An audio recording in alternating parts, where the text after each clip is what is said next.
All right. Thank you for the folks that have been waiting online.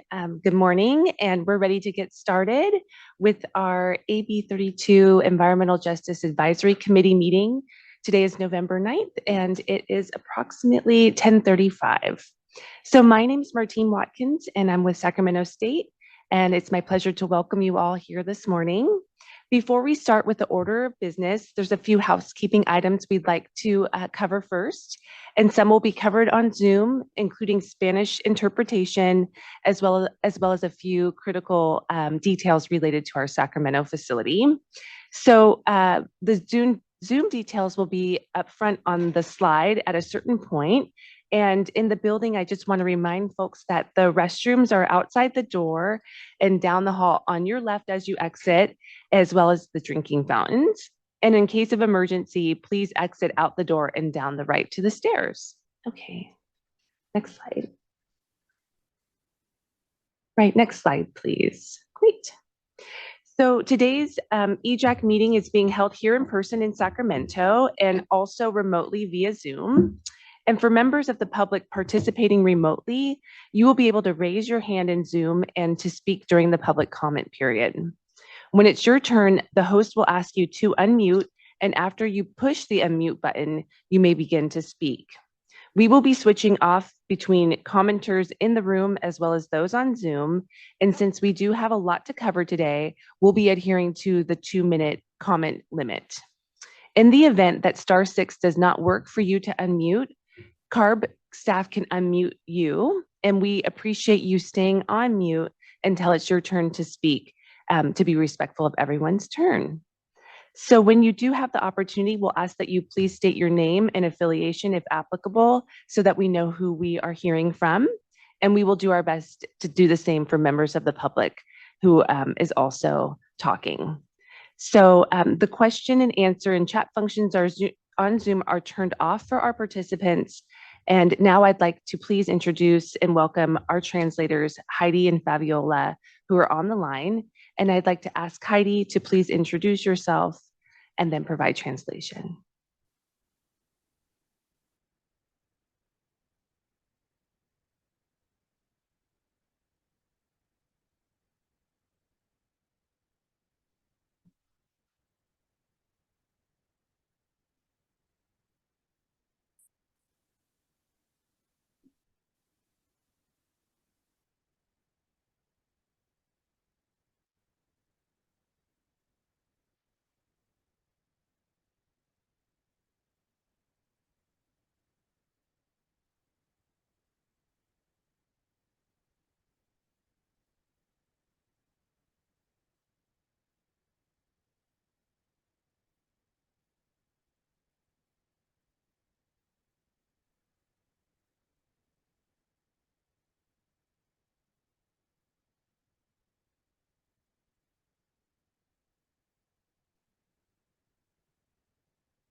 Thank you.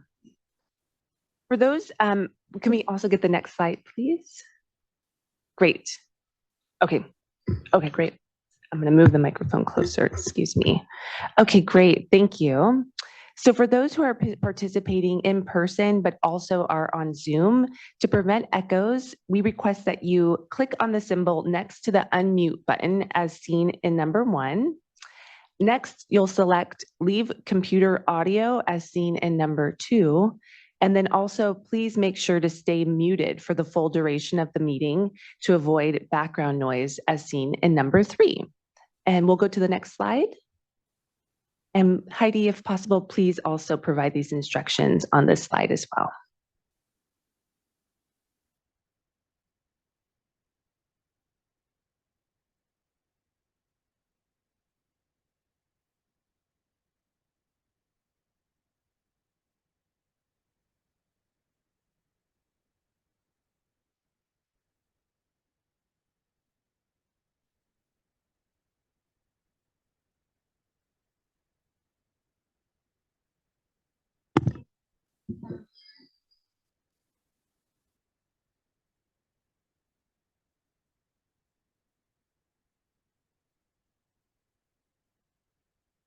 Thank you. Okay, next slide, please. So next, we will provide instructions in English and Spanish, and then we'll enable interpretation features in Zoom. When the interpretation globe appears at the bottom right corner of Zoom, as seen in number 1, please choose your preferred language as English or Spanish as seen in number 2. Okay, Heidi, if possible, please provide these instructions in Spanish.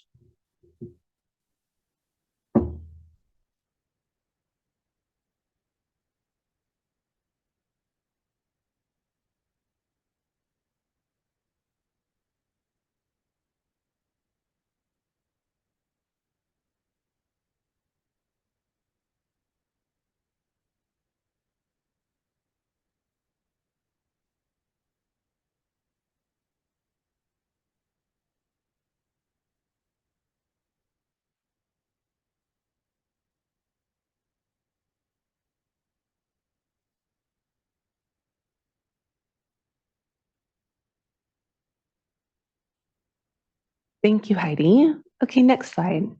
So for individuals in the room needing in-person translation services, please raise your hand and a staff person will log into Zoom or do live translation if needed via the translation headsets. CARB staff will ensure your headset is on and working prior to speaking. And if possible, Heidi, please provide these instructions in Spanish.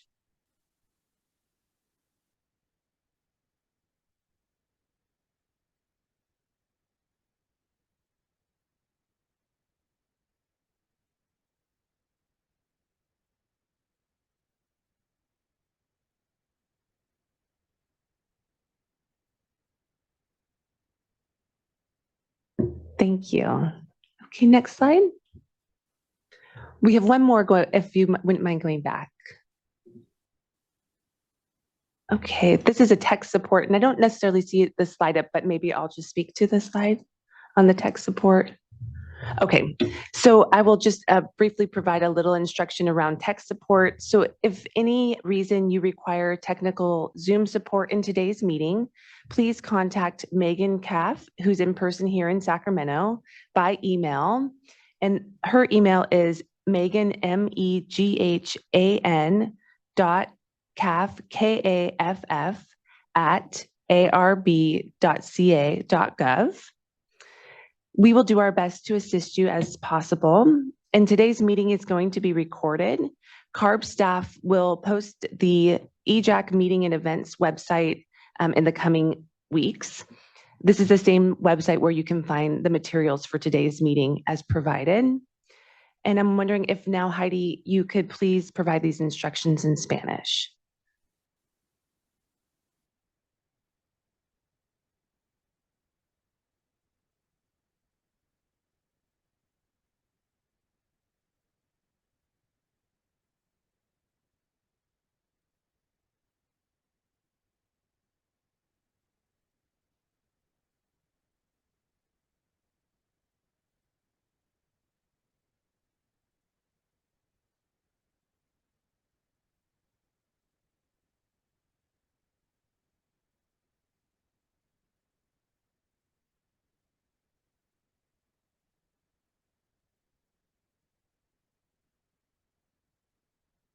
Thank you.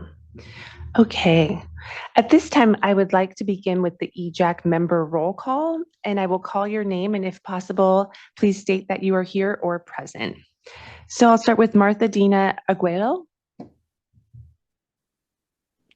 I am here, presente. Juan Flores. Presente. Good morning. Angel Garcia.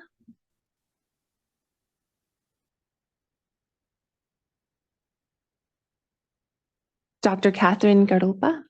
Here. Kimberly McCoy. John Harriel Jr. Thomas Helm. Present. Matt Holmes. Here. John Kevin Jefferson III, Mayor Ray Leon, Here. Luis Almedo, Present. Jill Sherman Warren,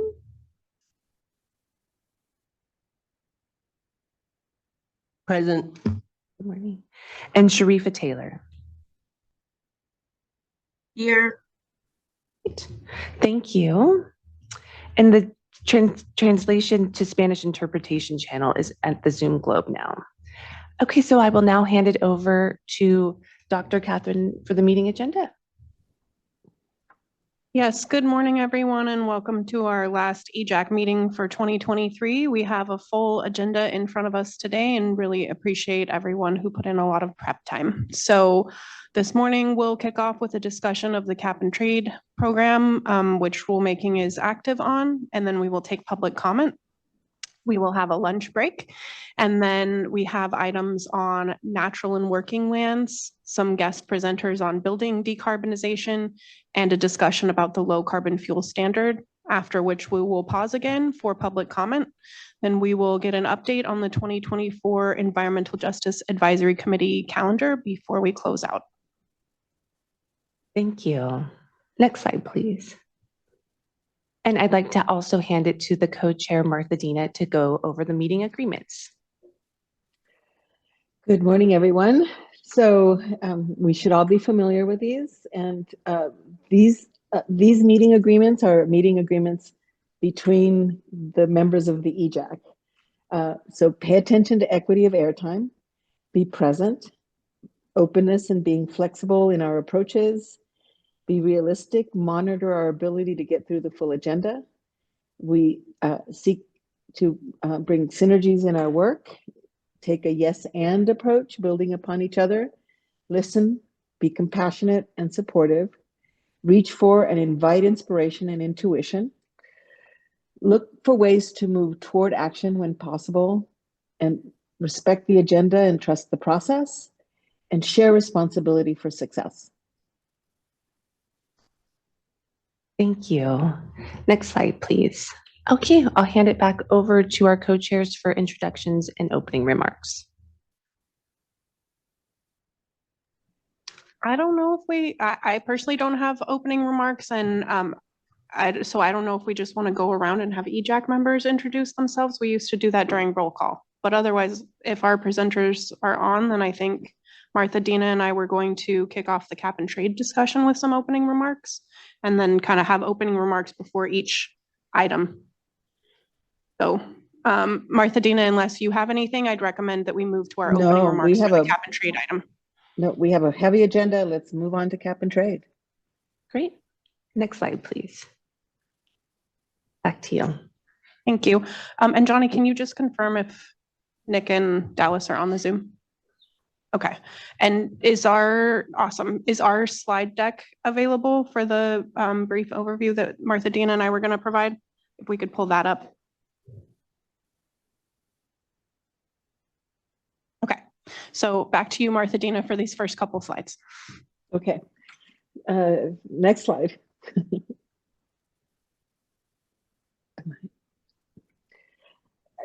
So I feel like I should have memorized this by now. This is the third time I'll be talking about this. So we, both Catherine and I love this graphic because it really symbolizes much of what the Environmental Justice Advisory Committee has been trying to do since 2006, and even before then when we were working on AB 32, is that we needed climate policy to be centered on justice, not on figuring out ways to support industry to keep doing what they're doing and somehow expect that we're going to have different outcomes in terms of air quality and greenhouse gases. And so, it is a fundamental critique of market-based mechanisms that will not get us to that liberation, or I also use transformation, right? We wanted direct emissions reductions. We wanted to center the benefits of a program on actually allowing that transformation. And we keep talking a lot about equality and equity. And those are great. But as you could see in the box of equality, when you build on inequality, you actually often deepen those inequalities. And so without addressing those fundamental things, and I'm not saying it's CARB's job to address all of the social problems, but it certainly can play a role in transforming and getting us to that liberatory space where we are at the core transitioning, a managed transition away from fossil fuels that both does direct emissions reduction of air pollution, that is what's making our communities ill, at the same time that it addresses reduction in greenhouse gases. And it also speaks to the inequality that is embedded in the cap and trade program versus a cap and dividend or other ways to distribute fairly those resources that are collected, because we've seen that they have not always been fair and that they are, and in some places have actually done some harm. Next slide. And so we are committed, and we have been committed since 2006 to pushing for real zero reductions. Net zero allows you to reduce in one place while you're increasing emissions in another space. Back to that diagram, that is not essentially a just system. And so we think, again, CARB must prioritize direct emissions measures in the scoping plan. It needs to reduce the percentages, should reduce the percentage of reductions expected from the cap and trade program versus direct emissions reductions, and should strengthen the data reporting to ensure timely tracking of emissions changes. And I've been a broken record, and I even sound like a broken record to myself about we needed the adaptive management program to be able to, in real time, measure the impacts of the trades and look at air quality. And next slide.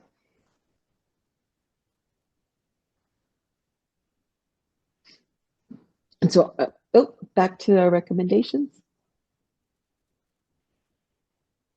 So our recommendations is that we eliminate free allowances, eliminate offsets, and restrict trading in priority environmental justice communities.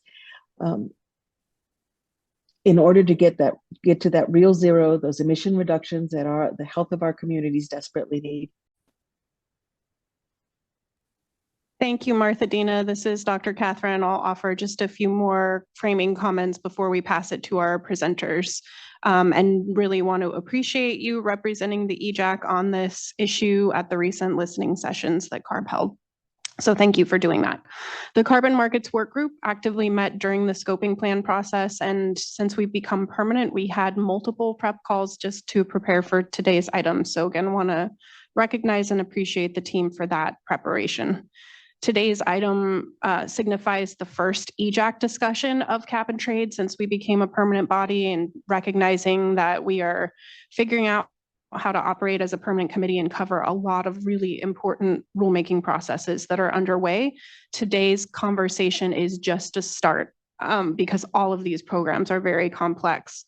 So shared previously with EJAC members via email and posted on the website is the June 2022 comment letter that the Cap and Trade Carbon Markets Work Group put together and submitted at that time in terms of the changes that we would like to see, which is what the slides and what Martha Dina just summarized. So for people who would like additional information on what we were recommending there, I would encourage you to check out the letter. We also recently resubmitted this letter into the rulemaking process to make sure that it is a part of the record and hopefully something that CARB staff are able to respond to.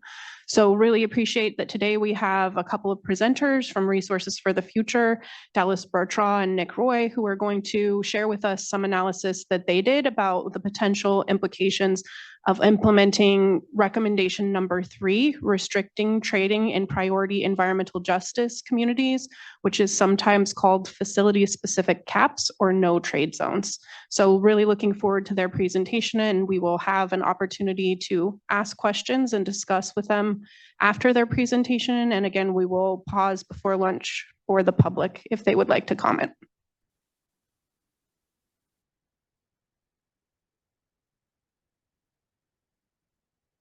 We can hand it over to our presenters now at this time. Hello. Can you hear me? Yes, we can. Great. And Nick, I'm Dallas Birchall at Resources for the Future, and Nick Roy should also be able to join us. And he's controlling the slides. While he's bringing some slides up, I'll start some orienting remarks. I want to thank you, Catherine, and everyone who contributes their time and energy to the Environmental Justice Advisory Committee. As Catherine said, we are sitting at Resources for the Future, which is a nonprofit research institution in Washington, D.C. RFF does not take stands on specific proposals. Incidentally, I serve on the legislatively created Independent Emissions Market Advisory Committee, but I'm speaking here entirely in an entirely separate role. The IMAC committee has discussed these issues, and the committee dedicated a chapter to the possibility of facility-specific caps in its 2022 annual report.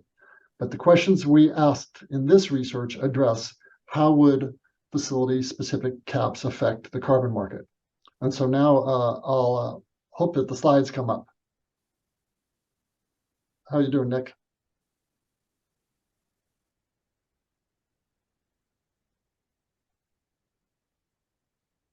Nick is not, someone needs to give Nick authority access to share our slides. Yeah, sorry, I had the wrong microphone on too, but can you hear me all right now? Yes. Okay. Yeah, I don't have access to share slides yet. Okay, we'll work on that for just a moment. Thanks for your patience with us. Thanks. No problem. Thank you.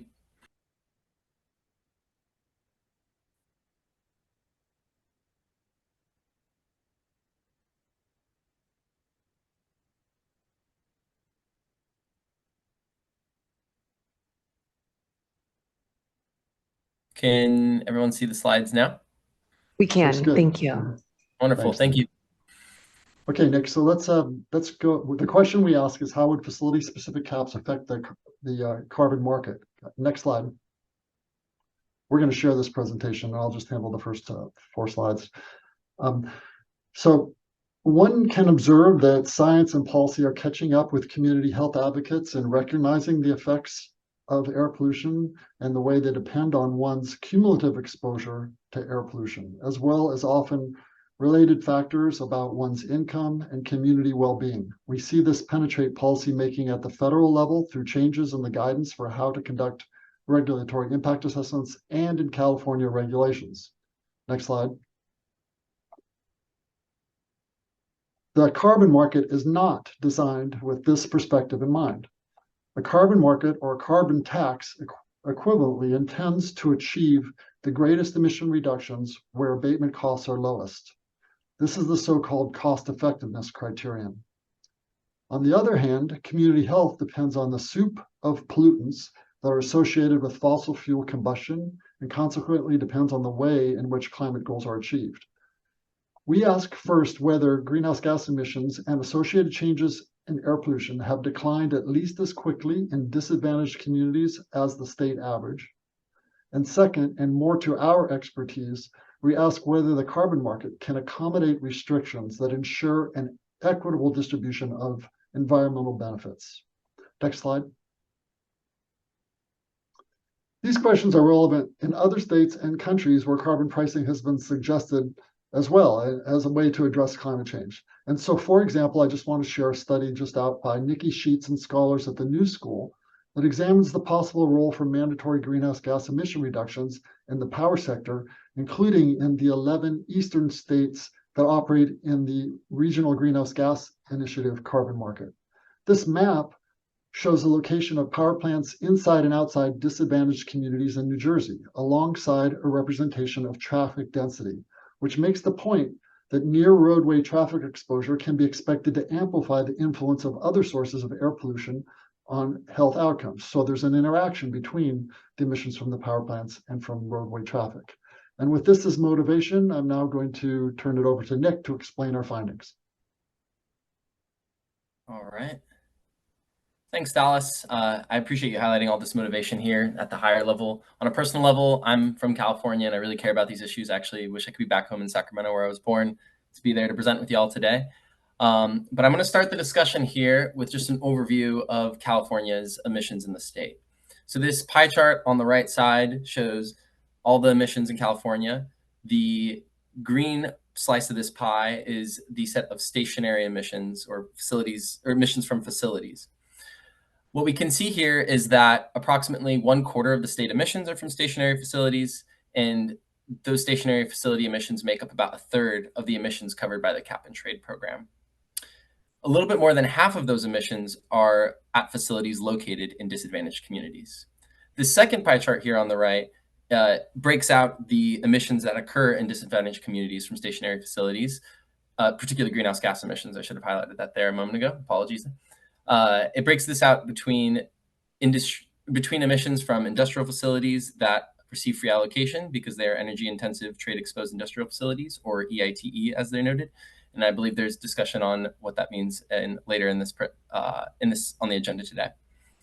So what we're focusing our analysis here on today is examining how this slice of the emissions, the 55 million metric tons of greenhouse gas emissions, how they can be further restricted in the carbon market to lead to more equitable outcomes. So our high-level findings are, first off, that greenhouse gas emissions reductions occur unevenly across both different areas and different sectors in the state. These reductions in greenhouse gas emissions are often associated with reductions in criteria air pollutants, such as nitrous oxide and sulfur oxide, and those are also distributed unevenly. When we look specifically at the facilities located in disadvantaged communities, as an aggregated group, we actually see substantial reductions in air pollutants from these facilities in these areas. But that's on average. And when we decompose that average and look at individual facilities in disadvantaged communities, that's when we get to see that plenty of the facilities in disadvantaged communities fall behind this average level of reductions that the state is achieving. And this happens most in densely populated regions of the state. So this first figure here is to demonstrate the relationship between criteria pollutants and greenhouse gas emissions. Each of these colorful dots represents a different facility in the state of California. And this horizontal axis represents the change that facility has had in its greenhouse gas emissions. And the vertical axis here on the left represents the change the facility has had in either nitrous oxide or sulfur oxide emissions, denoted by blue for NOx and red for SOx. When we calculate a simple correlation between greenhouse gases and these pollutants, a trend line begins to emerge that demonstrates that greenhouse gas emissions are often associated with similar changes in air pollutants, and meaning that regulating greenhouse gas emissions could lead to associated reductions in air pollutants. However, there's an important caveat that we want to make here, and that's in some cases, we see that facilities have reduced their greenhouse gas emissions, and that has also occurred while they've increased their criteria pollutants. We're just highlighting this is a small set of facilities. It is not the most common thing to happen, but there is cases where it occurs. So let's talk about the variation across these facilities, and specifically when we're talking about the sector of refineries and oil and gas operations. These facilities average the fewest reductions in greenhouse gas emissions across other sectors in California. And this holds true for facilities that are located specifically in disadvantaged communities. It is noteworthy, though, that NOx and SOx emissions in these sectors decreased on average more than other sectors, potentially due to other complementary regulation in the state, such as stationary source permits in California's 35 local air districts. However, even though on average these facilities have reduced their emissions more than any other sector in the state, and specifically in disadvantaged communities as well, it's still not most of the facilities in disadvantaged communities that see these accelerated reductions. So this begs the question, could additional restrictions at these facilities located in disadvantaged communities be implemented to prevent this inequity? One might think first, as it says, removing zones of facilities from the market and mandating emissions reductions, and that would be one approach. And you could call this no trade zones. And this is very similar to what we're going to be doing here, showing our results of today, which is facility-specific caps. The reason why we consider this is just easier to model in terms of looking at specific individual facilities, but they're effectively the same policy in terms of the outcomes that we're going to be showing today. So the takeaways you get of our analysis of facility-specific caps should apply to both policy frameworks of no trade zones and facility-specific caps. So the first question we asked is, what would the emissions outcomes in the state have looked like had the cap and trade program always had facility-specific caps? This black line up here at the top represents greenhouse gas emissions that have been realized, this solid black line. And we looked back at how facilities have emitted during the history of the cap and trade program, and then looked at the numbers that would have occurred had the facilities located in disadvantaged communities been required to reduce their emissions at the same rate as the state average. And the impact of that would have led to a lower level of emissions across the history of the cap and trade program, noted by the dashed black line.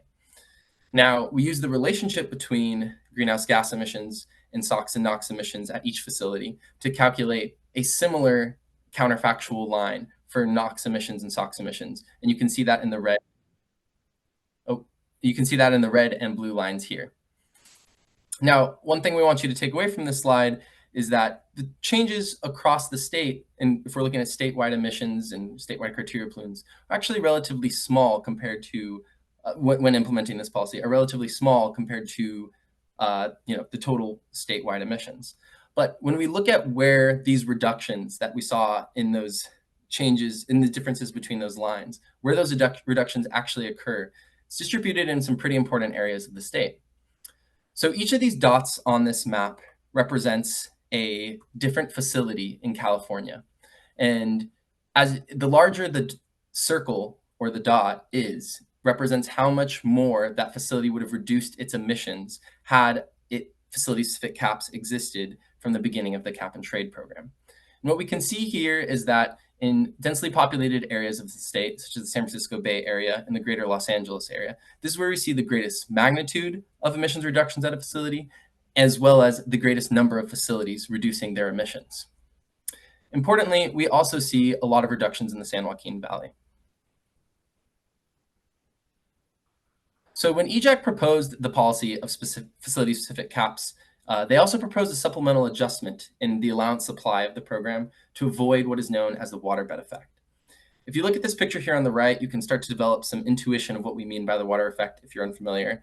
The essential idea is that if one person is on a waterbed and goes lower in a waterbed, it can raise the other person who might be lying on the same waterbed. You can think of the same thing when it comes to emissions getting lower in a cap and trade program could lead to emissions raising at a different part of the state.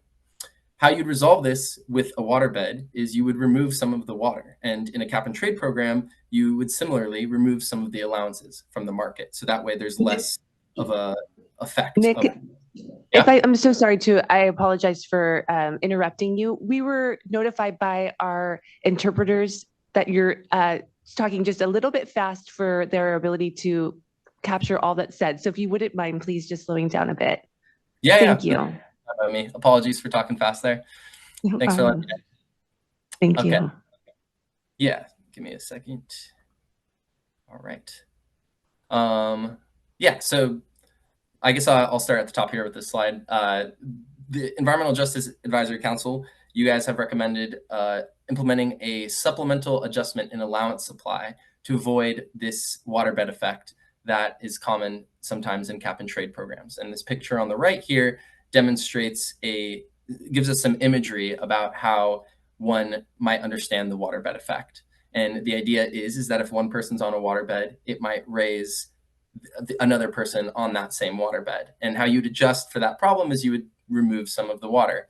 In an allowance program, you could have one facility reducing its emissions more, like you would with facility-specific caps. That could lead to other facilities raising their emissions. And so we would remove some of the allowance supply, similar to how we would remove some of the water. So there's also another mechanism that the Environmental Justice Advisory Council has recommended, and that's the Emissions Containment Reserve, which could also help mitigate this waterbed effect. And, oh, sorry about that.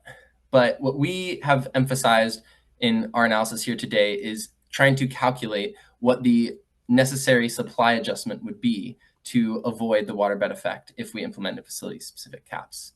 And so we calculated that to be about 200 million metric tons of allowances. So this is actually a relatively small amount of the total allowance supply in the program, and CARB is currently considering removing over 100 million tons from the program in the next half of the decade. So this kind of allowance adjustment is as small as the emissions reductions that we saw above. But importantly, again, these emissions reductions are located in pretty important communities in the state.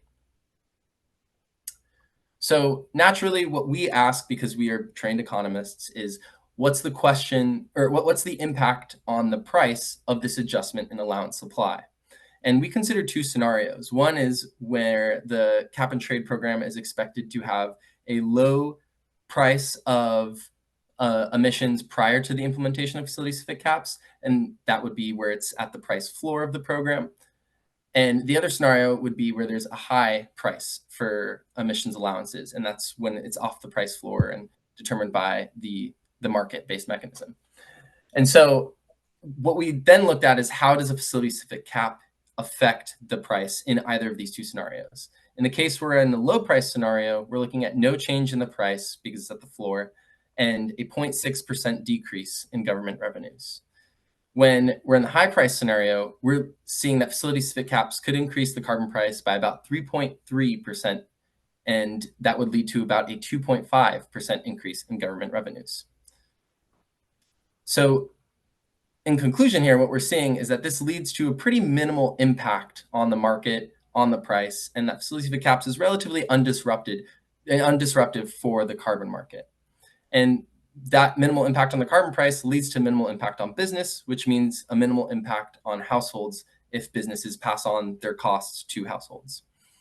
However, we do want to note that we're just looking at the carbon market here and just the impacts of the carbon market.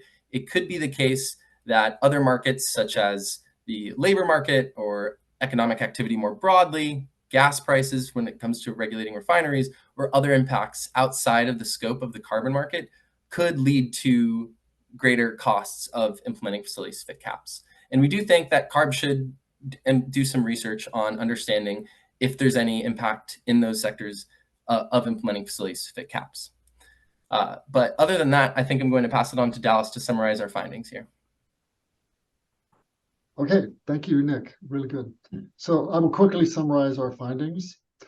We find that the introduction of emissions caps on facilities in disadvantaged communities would have a small effect overall on the carbon market, including a minimal effect on the carbon price. However, its environmental effect could be important for communities that are affected because air quality benefits that might be realized would likely be in some of the most densely populated areas in the state. It's important to note two other things, which Nick already foreshadowed. One is that we have examined only one aspect of this proposal. For example, if greenhouse gas reductions at some facilities can only be achieved by reducing economic activity, then there could be economic dislocations affecting workers and California businesses that must be considered. It is also important to note that the primary mechanisms for air quality improvements stem from regulatory authorities for permitting in the air quality districts, not from the greenhouse gas carbon market. But nonetheless, we find that assurances that overburdened communities will see benefits from the carbon market that are at least as great as the state average would not disrupt the carbon market and could be important to build support for California's policies generally. That's where we end up. And thank you very much for inviting us to present to you today. Thank you both for that presentation, and we'll open it up to discussion and questions from EJAC members. We are also getting requests from the public for the slide deck, and apologies, it was an oversight on my part to not ask you all for the slides in advance. I thought that I actually had them and had already emailed them in, but whenever you all have the opportunity, if you can email those to myself and I can pass them on to CARB staff so that those can be posted as soon as possible, that would be great. And again, really appreciate the time that you all have taken to present this information and conduct this analysis. So I have two kind of starter questions for you all, and again, then want to open it up to other committee members to be able to be in dialogue with you. The first one being, if you could just help us put a little bit of a finer point on understanding some of the differences between facility level caps and no trade zones, or if those are essentially synonymous terms. And then my second question would be, what kind of feedback have you gotten from other researchers since you've released this analysis, and what would you say? You've already mentioned some of the limitations, but if you could kind of help underscore those for us, that would be helpful. How about, Nick, if I go first and then you fill in with further details? The difference between no trade zones and facility-specific caps may, in most cases, for all practical purposes, be not only unimportant, but there may not be any. It could become important if free allocation were very large in the program. The idea of no trade zones is just that in the specified communities, there could be no trading. In other words, there would be a directed emissions reduction outcome. With modeling a facility-specific emission, and then let me go on to say, if you want to pursue that vision, you could still require those facilities to purchase emission allowances rather than give them away for free, but they could be limited to the number that they purchase. So they would still recognize the opportunity cost of their emissions. It could still generate revenues for the Greenhouse Gas Reduction Fund, for example.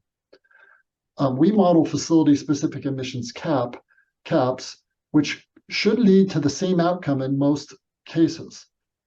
If you were in a situation where facilities were receiving the large majority, or maybe more, free allocation than their actual level of emissions, then there would be a difference between these two approaches. But the facility-specific emissions cap would preserve the incentive to reduce emissions and sell allowances elsewhere. We talk about the supply adjustment that would be necessary to implement this, and so in practice, I think that there's really not a distinction. And in our modeling, there is clearly not a distinction. When I refer to Nikki Sheets and the folks at the New Schools work on mandatory emission reductions, they're sort of agnostic in terms of describing how those mandatory emission reductions are achieved. So just in summary, you can imagine a no trade zone where essentially there is a cap on every individual facility that has to be adhered to without any trading. And that means without any selling incentive to sell their allowances that they receive. If they're buying all their allowances, well, then you're fine right where you are. If there is free allocation, then you want to preserve an incentive for the sale of those allowances in order to preserve emission reductions being achieved on site. Elsewhere, you are about to discuss the question of free allocation. So I don't know. I don't want to let the perfect be the enemy of the good here. I think our work is just to show that either of these two approaches are plausible with respect to the impact in the carbon market. Nick, do you want to fill in any gaps there? I think you answered the first question as good as I could, and probably a lot better. But to answer the second question that Catherine was asking about what feedback we've gotten, I think one of the main ones that we've talked a lot about, Dallas, has been related to this correlation chart and how facilities in this upper left quadrant, where if facility-specific caps are applied to them and they're reducing emissions, and this relationship they have between greenhouse gas emissions and criteria pollutants were to hold, that could lead to adverse outcomes and could lead to an increase in criteria pollutants. Now, I don't think necessarily that relationship is guaranteed to hold, and this is us looking backwards, not projecting forwards what these changes in emissions would lead to. So I think, I guess all I want to emphasize is to make sure that whatever methodology a facility that would be regulated by facility-specific caps would be using to reduce its emissions under facility-specific caps would also lead to reduced air pollutants and not for some reason increase air pollutants, because it could, and we're not experts in technology by any means, but if there were some technology that abates greenhouse gases and increases criteria pollutants, that's definitely not the intent of facility-specific caps as we understand it.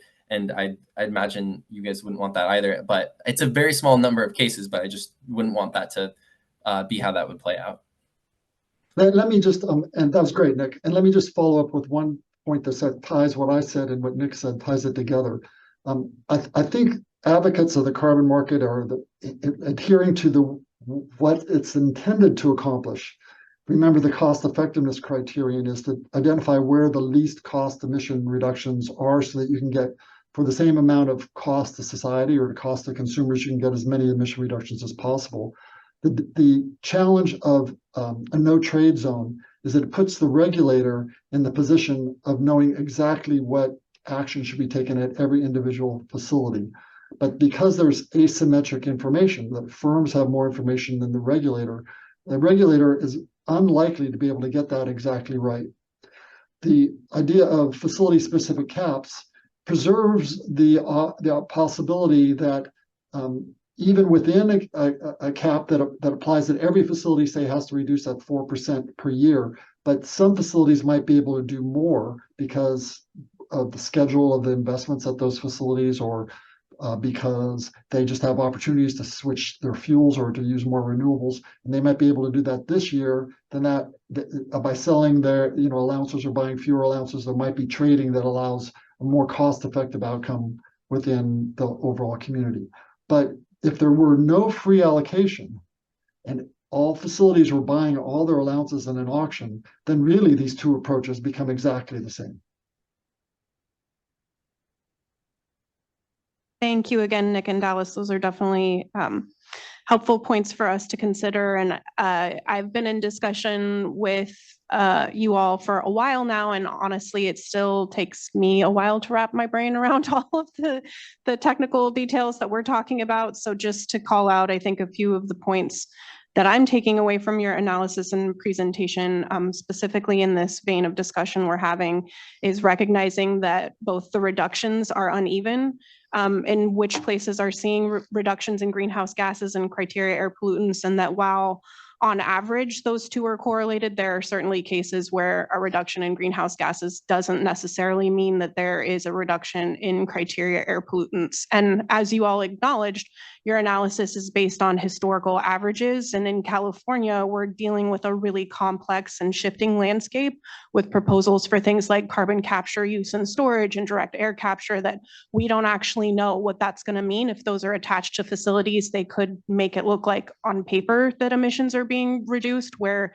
in our frontline communities, emissions could actually be going up. So I really appreciated the reference to and being able to look in advance at the research about mandatory emissions reductions, because while I acknowledge that cap and trade is an existing program that is unlikely to go away in the near future, it is incredibly complicated to try to reform that system and understand what those reforms will actually mean.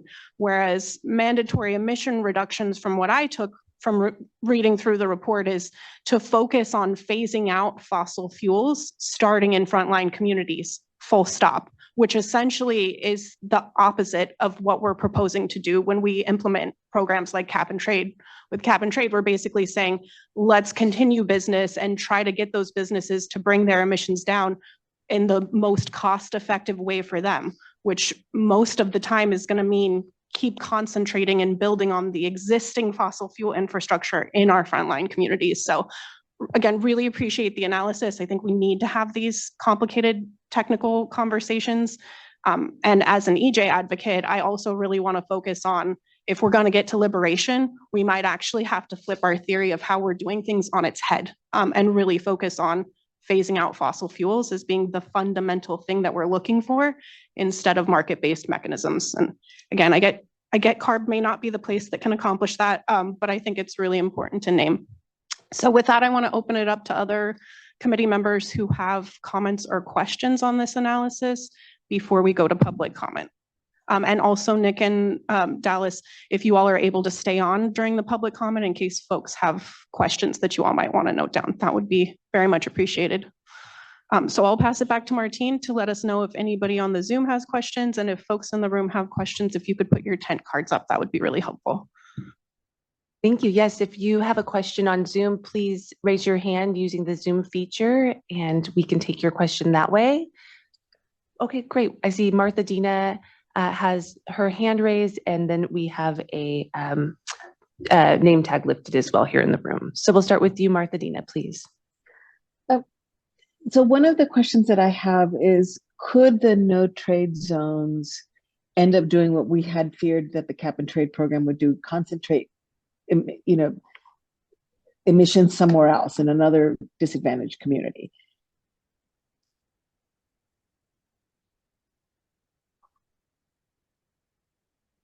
If we should answer that or comment on that now. Yes, please go ahead. Yes.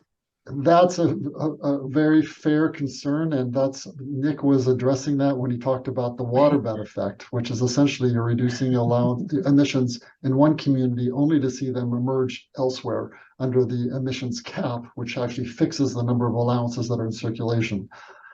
It's a complicated conversation exactly how you would design a program to remedy that I don't think this is the place to try to talk about the details of that. But what we were able to do is say, well, if you had successfully avoided that, that's what would have required withdrawing 2 million tons from the market. So we're imagining going forward that if you added facility specific caps and coupled that with a 2 million ton per year reduction in the emissions budget, you would effectively had precluded this possibility of a rebound in other communities. Okay, thank you. Great. Thank you. And we'll go to you, Matt, for your comment. Yeah, I just want to thank you both for an education that I needed. Great job on the presentation. It reflects our experience that things are getting more attenuated in EJ communities as more dollars show up with funny projects that are funded by the state in communities that are overburdened. I'm curious about the line of best fit. And there are some crazy outliers in there. And I don't know if you guys delved into any of the administrative histories of any of those sites just to try to figure out why they're sitting out there in outer space. Because we have some automatic trigger administrative extensions that may keep a facility running, but may not record its NOx increase or something like that. Did you notice any patterns of those wildcats out there? Yeah, I guess I'll speak to that because I interacted most of this data here. We didn't dive too much on any individual particular observation. One researcher who we talked with throughout the development of our work here was Manuel Pastor, and he has looked very closely at the detailed data from CARB's website about emissions. And he's even found some misreporting of locations for some of these facilities. And he's written a great report with some USC researchers about the matter. I'm sure many of you are familiar with it. So while that's not something I've dug into, we are aware of those issues, and we just hadn't, dove deep enough into them to address them in this report. But definitely other researchers have already done a really good job of talking about this. And if you wanted to get in a room with me, you and Manuel Pastor, we could, or whoever was on his team that looked at this part of the data, we could definitely figure out which parts of this are right or wrong. And I think that's a really valid point about how some of these outliers exist. There were some outliers that were really out there that we just sort of excluded because it wasn't it seems like a data reporting issue, or it just didn't help understand the story kind of thing. It was very confusing, seemed like really anomalous data points, but those warrant further investigation as well. Yeah. Yeah, well, I think data points where you don't know what you're keeping track of are their own story, aren't they? I'm wondering if there are other lines of best fit too in there for certain industries and their compliance. Yeah, so we've actually broken this graph out by different sectors and looked at how some sectors really don't have a lot of correlation and others do. And that's also something that I think I'm not sure if I'd sent this to Catherine before, but if you want it available, I could make a spreadsheet that sort of is a dynamic version of this graph that you could mess around with and actually see each facility's name if you'd like to have some of the data on your hands yourself. Nick, could I just add on? Appreciate that. I'd like to just shine a light on a point that Nick made during his presentation that was so good of him to discover in the data work, which is when, for example, looking at refineries, we see the refineries in general. I think you can say that on average for the state, refineries have been poor performers with respect to reducing their greenhouse gas emissions, and actually been high performers with reducing their SO2 and NOx. But there's quite a bit of heterogeneity within the set of refineries, and some refineries and some refineries. So it's that heterogeneity where you've seen some refineries actually increase. ¿Has visto ciertas refinerías? And that should be of concern to the disadvantaged. Y eso debería de ser de preocupación para estas cosas. Yeah, thanks. Not all refineries are created Muchísimas equal, gracias. No todas las refinerías all están inherently creadas dangerous. con ecualidad, pero obviamente son Fabiola, for some reason, you've switched over to the English channel. Just letting you know. Thank you. Thank you. There's two additional hands raised, and excuse me, there's three additional hands raised. So we'll start with Juan Flores and then Luis Almedo and then Angel Garcia. So Juan, we'll go ahead and start with you. Thank you. Dallas and Nick, like always, it's such a pleasure to listen to both of you explain such complex and detailed process, which is cap and trade. My question is, by putting this no trading zone, I think that solves, at least for me, I think that solves one of two issues that we are seeing with cap and trade, which is one, the trading on the overburdened communities. But the other one that I felt to see, or maybe you haven't modeled it yet, or we haven't thought about it either, is how do we also ensure that those communities that are more disproportionately impacted receive funding first within the state? Because often that's what happens, right? I mean, this is a program that generates millions and millions of dollars, but communities do not see any of that in substantial amounts. So I'm wondering if you have worked that or modeled out either here or in any other studies. No, we have not looked at spending from the Greenhouse Gas Reduction Fund. Yes, you're right. The program raises billions of dollars that are available for investments. A large portion of that is preordained to go to the development of high-speed rail or to some water improvement projects. But then a substantial portion is aimed to go to the benefit of disadvantaged communities. And we have not studied that. And I just endorse your elevating that as a priority, something that I think both EJAC and the committee that I serve on, the Market Advisory Committee, should both have an interest in seeing and understanding better how those funds are being spent. I will say that I think Air Resources Board has been pretty transparent about that, but there's still a lot of work to try to understand exactly, well, you know, what is the quality of these investments and who's influencing them and, you know, who's benefiting. Thank you, Dallas. Thank you. Yeah. Okay, our next question will be from Luis.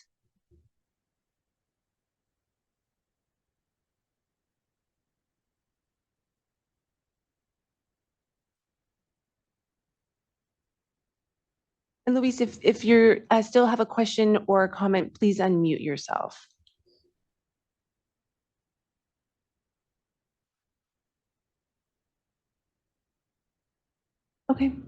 Okay. Perfect. Well, if you do have a question, we can come back to you, but right now we'll go ahead and move to Angel Garcia. Hi, thank you. Apologies to my colleagues.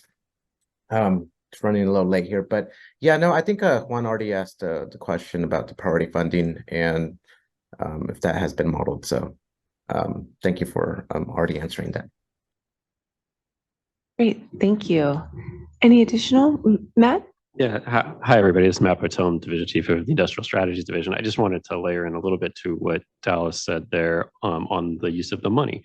So we do have plenty of information out on our website about the 10 billion or so at this point that has been implemented from the cap and trade auction proceeds and how that money has been spent and where it has gone and the benefits for those dollars. I think at last count, something around 75% of that money was going to benefit disadvantaged and low-income communities. As Dallas mentioned, there's lots of information on the website. I'm sure our folks here in OEJ can share that with the EJAC members so they can dig into all of that data about where those dollars are going and how they're being spent. Thank you. Do we have any additional hands raised from EJAC members? Luis, do you want to try again? If you do have a comment or a question, you can unmute yourself now.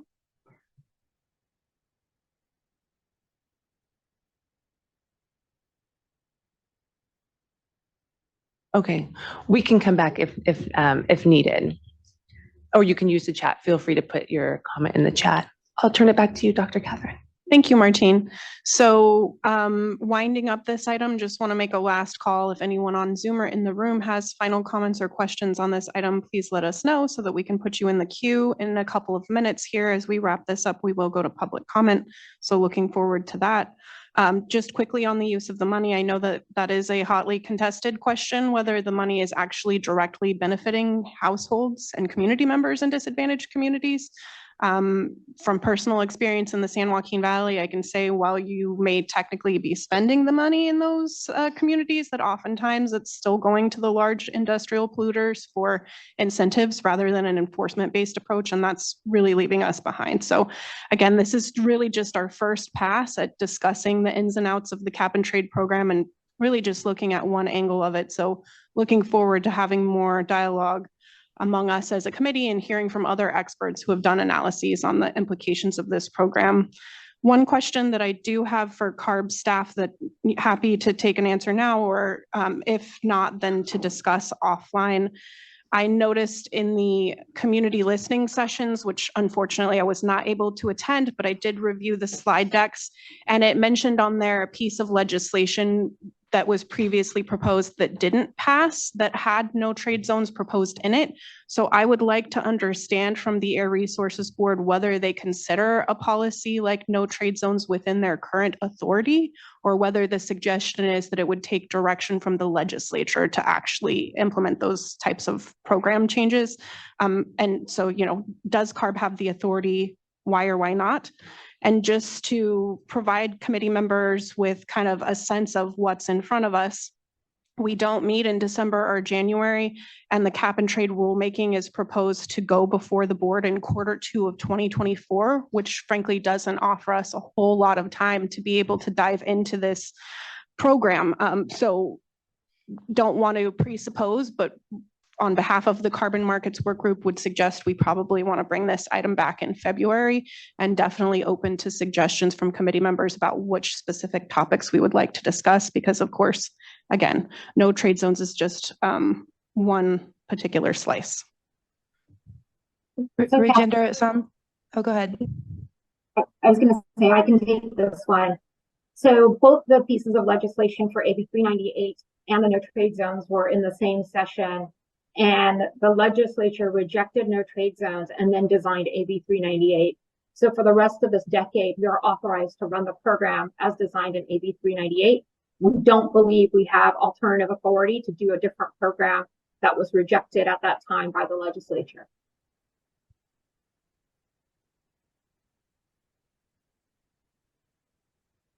Thank you for that clarification. Oh, go ahead, Rajendra. I can also help you with the schedule. I know that the preliminary schedule was Q2. That is not confirmed. That is an estimated schedule. So I want to make sure that we're not all operating as if that's set in stone right now. That is sensitive. It could change.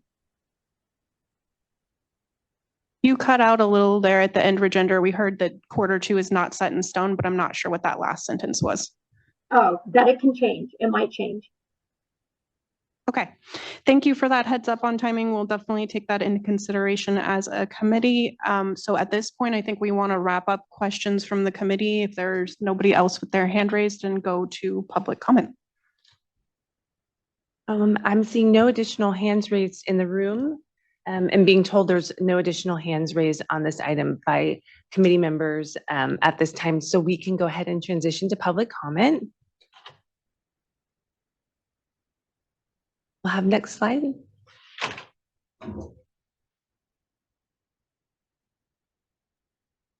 Just hold tight. We're going to transition share screen at the moment. Share. So Nick, if you could stop sharing your, oh, never mind, you just did it. Thank you.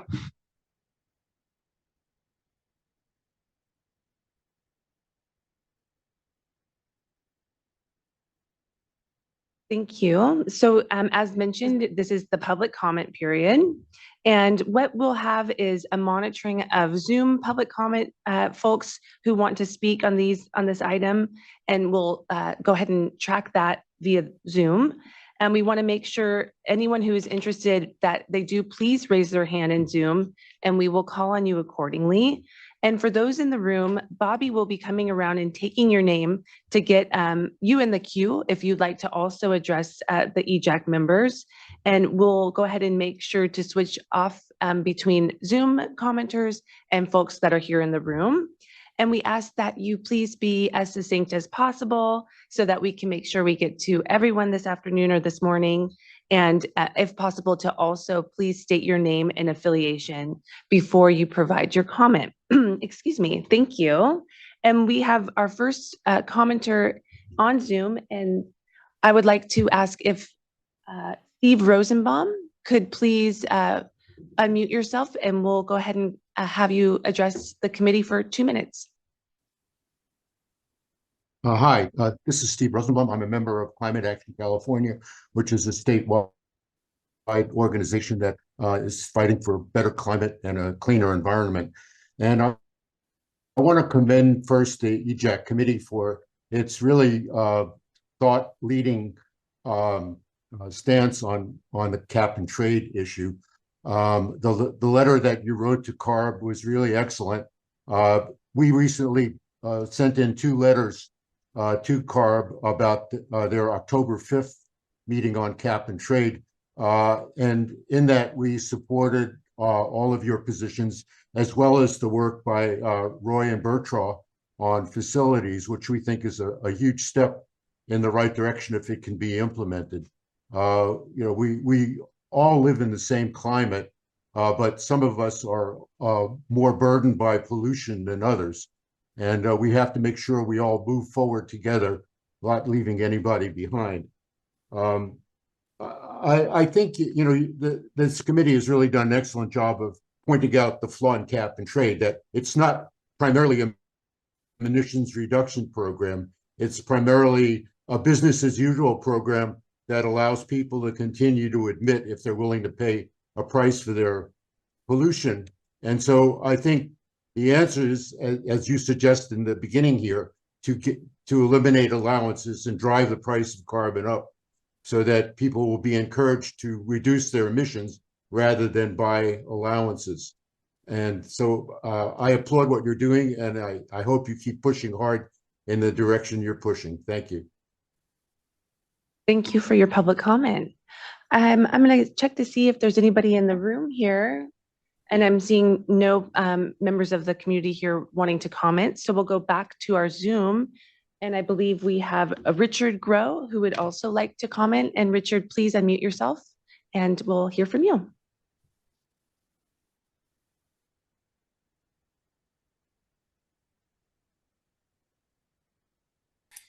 Thank you. My name's Richard Grow, retired from US EPA 4 years ago. I've talked with folks on this committee, I think several times over the last couple of years. It was about 2.5 years ago, the spring of 21, that I first brought the no trade proposal to folks at CARB. And I think the EJAC back then was still just trying to get together. And pretty soon I was talking to those folks. And it was not a new idea at the time. I actually been under discussion under different names in South Coast back in the 90s.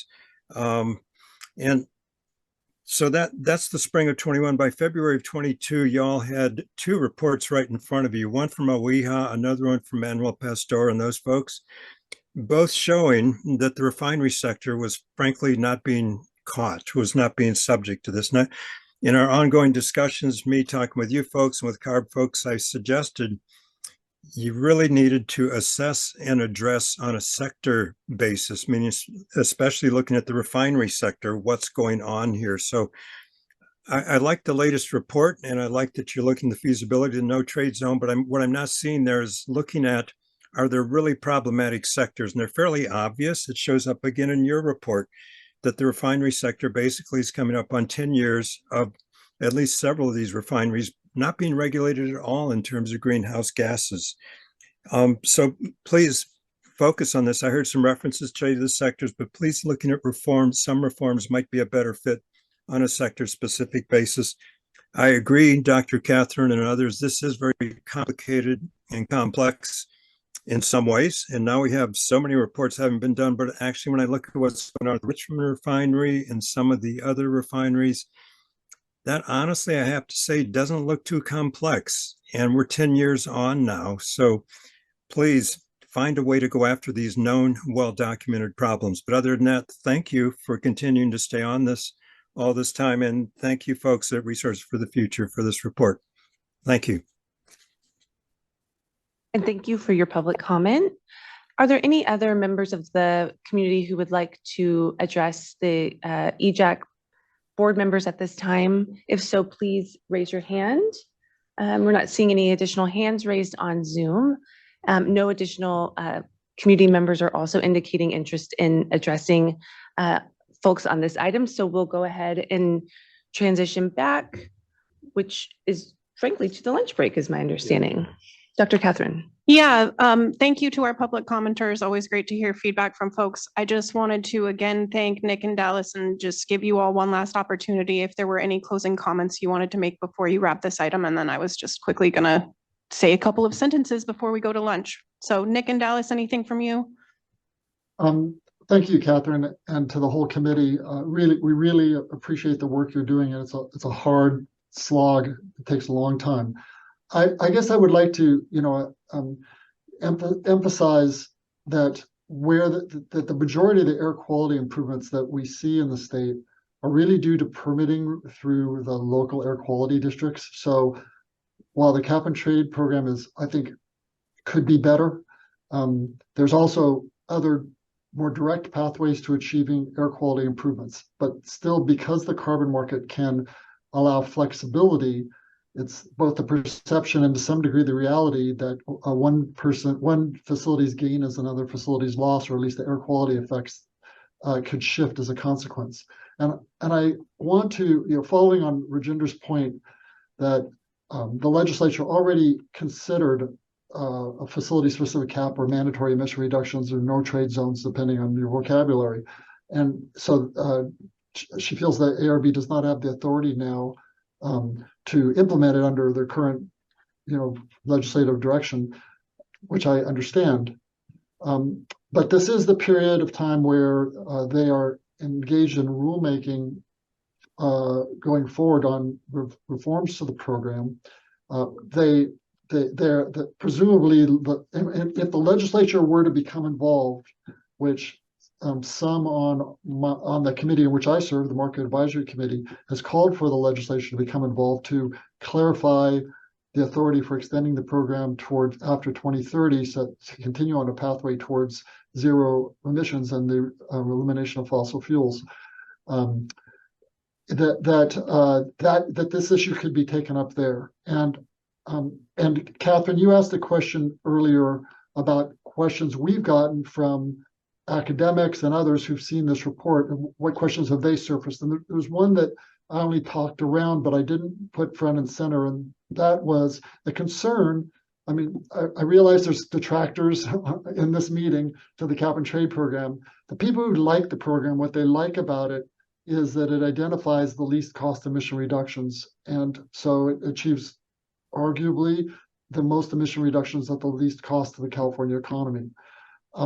And so the concern we've heard is that some kind of intervention, like a facility-specific cap, could interfere with that cost effectiveness criteria. And so, there's a benefit and a cost. So I'm compelled to remember that I served on two committees, one under Governor Schwarzenegger, and then the second one in 2010 with, that looked at the initial framing for the cap and trade program, and the second committee studied extensively on how emission allowances should be issued initially to facilities across the program. I myself and the committee generally was in favor of using an auction for most of the allowances. But there was a recognition, which at the time I gave a full-throated support for also, so I have to be candid, for concern about those industries that would be facing unfair competition from outside the state, so that they would be given free allocation in order to, give that allocation would be based on their level of economic activity. In other words, if they were to shift production out of the state, they would lose the free allocation, but as long as they kept their activity in the state, they'd get at least a portion of their allowances for free, giving them an incentive to maintain production. That's this general idea behind the free allocation. But I just want to conclude by saying, in thinking that all the way through, the environmental justice concerns were proximate, but weren't as articulate as this committee has now made them. And if I could rewind to 2010, I would have asked our committee then to have both ideas in their mind at the same time, that a program designed to protect workers and protect economic activity in California could also at the very same time and with the same breath protect residents in disadvantaged communities and indeed recognize that frontline communities are overburdened and should be at the front of the line in terms of where emission reductions are achieved.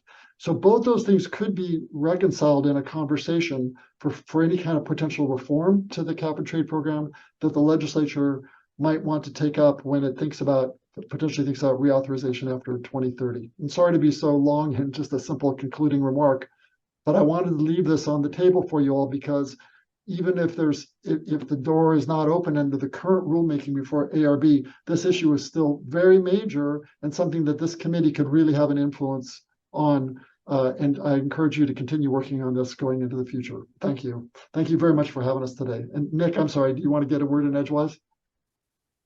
I don't have something so articulate, but I just wanted to say thank you for having us all. And I really appreciate the opportunity to present here today. And I look forward to hearing about some of the other topics y'all raised about allocation of revenues. I think that's an interesting line of work that maybe I'll be poking around in the data more on the CARB website about that too, because I haven't done my own personal life. So I look forward to engaging with you all in the future as well. So thank you for having us again.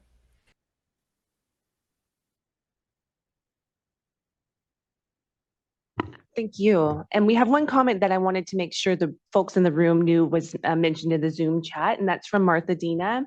And what Martha Dina says is that this is such an important point that the reduction that are being attributed to the cap and trade program are not due to the program. So I wanted to make sure that comment was heard to the folks in the room as well. And back to you, Dr. Catherine. Thank you, Martine, for reading that into the record. I did see part of that pop up on the Zoom chat and wanted to make sure we got that into the record as well and see fully what it was. So thank you again, Nick and Dallas, for your presentation. Definitely look forward to staying in dialogue with you on these issues. And along the vein of relying on air districts for air pollution reductions, I can't speak for other regions of California, but in the San Joaquin Valley, we would expect those also to be very uneven because we have a lot of experiences with our air district, unfortunately, creating paper reductions that don't actually exist and increase the burdens in environmental justice communities, which is what we're all here to work on. Also want to underscore the necessity of ground truthing data and analysis and the lived reality of our communities, and that's a fundamental aspect of what we are here to do as EJAC, is to both consider the technical analysis and then look at the reality of what's happening in our communities, because often there is a disconnect. So appreciate the attention to the fact that refineries are a particularly problematic sector, and look forward to getting that spreadsheet as well as the slides from Nick and Dallas so that we can look at that data ourselves. And I'm definitely looking forward to continuing this discussion with the Carbon Markets Work Group and with the entire committee. So thank you. Thank you. So that concludes the public comment portion of this item, and we'll go ahead at this time. We'll be transitioning to our lunch break, and if we want, we could put the slide up. We will be returning at around 1:15, and we look forward to talking to you then. Of course, excuse me. And I also wanted to make sure that the folks that are joining us via Zoom as well as in the room know that we will need to reach a quorum before we can get started back again at 1:15. So we appreciate you seeing you back here and on Zoom by then. Okay, thank you. Enjoy your lunch. Okay, we're good to go with the quorum. So we'll rejoin as the EJAC committee, and we're going to go on, if we could, to the next slide. We'll just go right to the next item, which is a discussion about natural and working lands, and I'll hand it to our co-chair, Dr. Catherine. Good afternoon, everybody, and welcome back from the lunch break. Again, we have a full set of items to go through this afternoon, so we'll do a brief discussion on natural and working lands and a request. get a presentation about building decarbonization and have some discussion there. And then have an item to just further discuss the low carbon fuel standard, public comment, and the 2024 calendar. Also wanted to take a moment. I don't know if it was announced this morning, but over the last few months, we've really had the benefit of working with Johnny Raymond through the EJAC, and today is his last meeting with us. So I did want to take a minute to really appreciate and thank Johnny for all of the work that he's done with us. Been incredibly helpful in terms of the logistics, setting up these meetings, understanding what's going on. So really just wanted to take a second to say thank you so much, Johnny. We're definitely going to miss you and appreciate all the work that you've done. And to lead off the natural and working lands item, I'm going to pass it to work group member Matt Holmes. Yeah, thanks. And I'll say thanks to Johnny too while I got the microphone. So, our natural and working lands, you guys remember the whole story. We had our own EJAC recommendations, but we really felt like there were additional carbon target benefits and community co-benefits that could be more thoroughly analyzed than the model fully gave credit to. And it was the first time the model was used, so that made a lot of sense. And that there's been an expert advisory group established within the Natural Resources Agency that's really a science advisory group. And they've been working for the last 10 months, really doing some of that technical analysis and drilling down on really credible carbon target numbers, or at least they look credible to me. Matt can tell me if they work.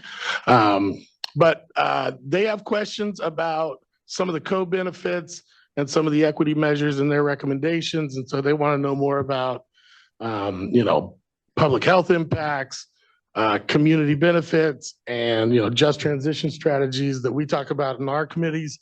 And I think if the rest of our Environmental Justice Advisory Committee heard some of the recommendations coming from the expert advisory group, that we would also be able to embroider those recommendations with additional benefits. For example, they're calling for 8 million metric tons of woody biomass to be incorporated into disturbed landscapes and agricultural settings to maintain, water and sequester carbon in soil. That's a huge figure, and right now we're burning that stuff all over our communities. I'd much rather find a systematic way to get it in the ground. And so they saw that strictly as a carbon target need and may or may not have fully understood the additional co-benefits that implementing that would mean for our community. So I think I'm kind of asking for a little more to get these groups to meet, to overlap, and to see where we can inform each other. And I think, do I need a resolution for that, or a motion? Shall I move? I will move. Well, I think before we get to the motion, I know Jill is here. I don't know if Kevin Jefferson was able to join us, but I don't know if any of the other natural and working lands work group members want to say anything about the meeting request. And then, yes, we have been advised by CARB Legal that in order to send this official request, because the committee is a joint partnership with the California Natural Resources Agency, that we will need to pass a motion to send an official request to that committee to convene us. No, other than I think it's essential that we are able to move forward with our request. Reasonable. Well, when we talked this morning, this is Matt again, you talked about the tribal advisory group that you also sit on. And this relatively institutional group of experts doesn't know a whole lot about traditional ecological knowledge, but it's also been another area that they wanted to learn in. And so I think this also points to the fact that there are other expert groups in and around these issues in state government. Maybe they don't all need to be convened by the agencies, but watching a group chew on the same problem and work through lessons already learned can be a pretty frustrating thing. So the more we can share information, the more we can move things forward. So I would move to formally request of the 1757 EAC that they agendize attendance with the EJAC. Is that we got to meet in their meeting, or do they come to ours? You guys care? Okay, so we don't care.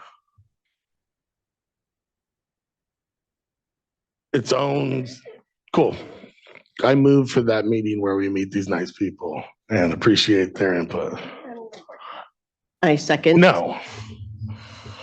Thank you.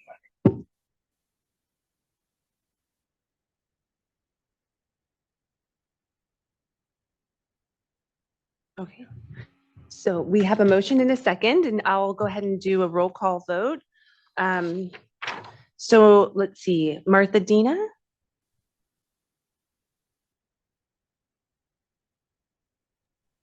Yes, I'm here. okay, do you want to, we're doing a roll call vote on the motion. I support the motion. Sorry. Okay. No, it's okay. Thank you. Juan Flores? Support. Support, okay. Angel Garcia? In support. Okay. Dr. Catherine? Yes.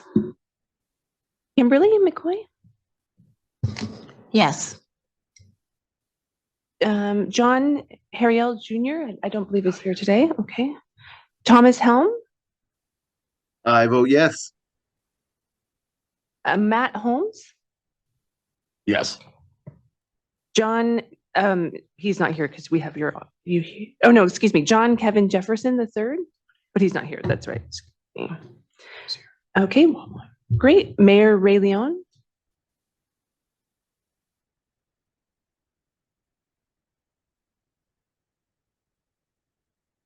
Mayor Ray Leon?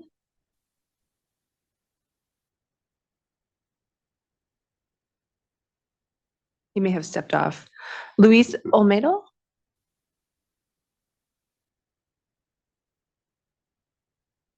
Okay, I think he stepped off as well. Jill Sherman Warren? Yes. And Sharifa Taylor? Yes. Great, thank you. So that passes unanimously with the individuals who are not here, not voting on the item. Thank you.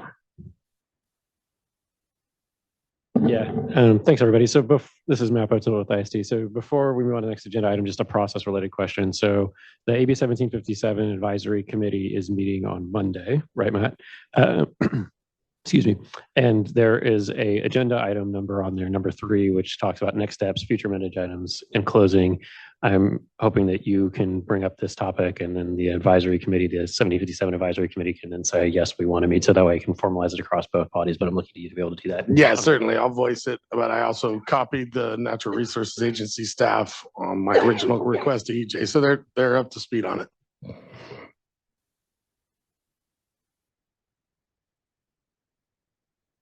Thank you. Is there anything in addition to this discussion item on natural and working lands beyond the motion? Yeah, I'll just add a little high grandeur to this. I mean, look, they elevated the benefits of investing in people and places, and that's what this Environmental Justice Advisory Committee is here to do. It makes all the sense in the world, and it's definitely compliance with government code to invest in people that were left out of the last economic boom. I think this is an important scenario, and I'm grateful for this highly technical input that affirms our initial claims that these investments in natural and working lands can meet the carbon targets that we need, and they have additional co-benefits that increase everyone's resilience. So, thank you. Thank you. I'll turn it back to Dr. Catherine, and then we can close it and move on when you're ready. Yeah, I think actually we're done with this item. So I was going to go ahead and tee up the discussion about building decarbonization and just ask CARB staff in the background if you can verify whether our 3 co-presenters are online already. I see Katie, which is great because we are running a little bit ahead of schedule. So I just want to make sure that they are ready. And also we're honored to have 3 co-presenters on a really important topic today. It's something that many of our organizations and coalitions have been working on, and PSRLA has also been a part of that. So wanted to pass it to Martha Dina to provide some framing comments before we head into the presentation. Yes, good afternoon, everybody. Let's see. So my Benadryl is kicked in because I'm having really bad allergies today. So please excuse me if I am not my sharpest. So PSR, along with the BEEP Coalition, who you will be, or part of the BEEP Coalition, who you'll be listening to in a bit, have been working on this issue of building decarbonization. It has been one of the areas, and I think where we have gotten closer to the idea of co-design and being deliberate and working with the justice community to figure out how we decarbonize in a way that's rooted in justice. We were much of why we came together as this group was we were deeply informed by the experiences of the rollout of electric vehicles, the rollout of solar roof programs that often were designed for the top of the market, for early adopters, and did not take into consideration the needs of low and moderate income communities. And so on the building. So I don't want to steal any of the thunder from the presentation from my colleagues, Katie and Edgar. But, you know, this is really an attempt to, I want to go back to that original diagram that we had when we were talking about cap and trade, is that if we design for the transformation versus sort of these sort of half measures that don't actually get us to just equitable decarbonization, that will not place burdens on low-income people and actually create more economic opportunities in our community. So it's in that spirit that the work of the BEEP has happened, and we're very excited to have established a really strong working relationship with the CARB staff that are working on the building decarb. And my overall, the other comment is, as with the natural and working lands, this will require that we have strong coordination among many agencies that are responsible for decarbonizing buildings. And I will say, and well, I'll stop there and hand it over to my colleagues, Katie and Edgar. Awesome. Thank you, Martha, for that overview. I'm really excited to be co-presenting with my colleagues here today, in part because we just got done with our CVAG legislative staff tour and now I have a cold. So sorry I'm not there in person, even though I literally live like a 2-minute drive away from where you're sitting. I just didn't want to spread the love. But we're really excited to be back here with you all today. You might recognize some of this because we did come to EJAC, gosh, it was a year ago now, I think, to talk about our preliminary report, in which many of you had participated in listening sessions and work that informed that report directly. But I just want to recognize, first of all, that we are by no means the only voice in this space or the only folks working on this. I definitely want to recognize and lift up all of the EJ folks across the state who are engaged, many of whom we've invited to attend BEEP meetings, many of whom we've hoped would join the BEEP Coalition. We are currently considering, at Gus's request, Kevin, that CCAC officially be added into the group because of your engagement with the San Joaquin Valley pilot team. But just want to continue to uplift that, you know, we've found a niche in this space with folks who are doing on the ground implementation and have really built up a great deal of expertise and support and collaboration as a result of that. So our presentation will not take the full hour because we are definitely hoping to engage in questions, because there have been a lot of changes with the CEC Equitable Building Decarb program specifically that we hope will be informative to CARB as they're looking at appliance standards. But yeah, I definitely want to continue to lift up the open door that BEEP always has. If folks are interested in engaging with us and working with us and joining our group, I hope you won't hesitate to reach out. I know I give a lot of updates at the CVAC Energy Committee and other spaces whenever there's key updates to give, but our door is always open to partnership. And with that, I don't know if CARB has our slides loaded or if we're supposed to share our screen. Oh, look at that. CARB is so on top of it. Thank you.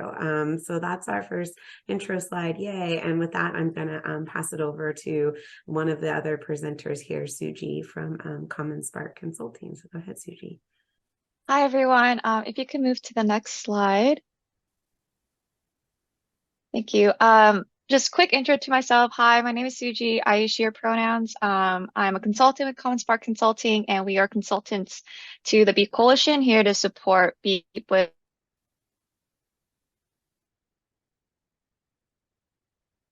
any and everything that they need, including being here today. And allowing me also to be in this space. I want to just give a quick overview of BEEP, and this may serve as a reminder to most folks here on the call, but in case it might be helpful for as a reminder. Next slide, please. So who BEEP is, it's a coalition, a statewide coalition of environmental justice organizations across different regions with the primary mission. Excuse me, just a moment. I'm so sorry to interrupt. I just was going to see if you could possibly slow down just a little bit so that our translators are able to capture what you're saying. Oh, okay. Absolutely. Thank you. With the primary mission to ensure that low income communities and communities of color across the state can benefit from building decarbonization efforts that are happening not only at the state level, but also at the local level. Next slide, please. So how BEEP serves, they serve directly from what they hear from their community members. And so last year, what that means, so last year, BEEP had hosted 5 virtual listening sessions in 4 different regions where more than 200 residents had attended and shared their input, and all that input accumulated into a preliminary report, which was guided by the energy justice principles that BEEP had created. Next slide, please. And so using this preliminary report, BEEP engages with state agencies and institutions that are all working on building decarbonization efforts and initiatives. And so what some of those engagements look like was the recent Equitable Building Decarbonization Program at the CEC, which Edgar will be explaining just in a bit, the 2030 Scoping Plan, and the current Appliance Standards Policy Development at CARB. There is a current research partnership with UC Berkeley, as well as the Santa Nella Mobile Home Electrification Proceeding at the CPUC. So the preliminary report has been used to engage in all of these spaces. Next slide, please. And so I mentioned very briefly the energy justice principles. So at BEEP's founding, these were the energy justice principles that members had established, and I won't go through all of them, but maybe I'll just highlight the top 3. The first being that the first priority must be keeping the power on and ensuring that folks are housed. Second being that equitable policy means that all ratepayers benefits. Third being that the urgency of the public health and climate crisis must be addressed in all of these policies. Next slide, please. One slide back. And as far as the preliminary report findings, again, I won't read through all of it, but to highlight that what we found from the listening sessions were that there are extensive barriers in participating in clean energy programs, and these are rooted in historically racist policies and disinvestment in these communities.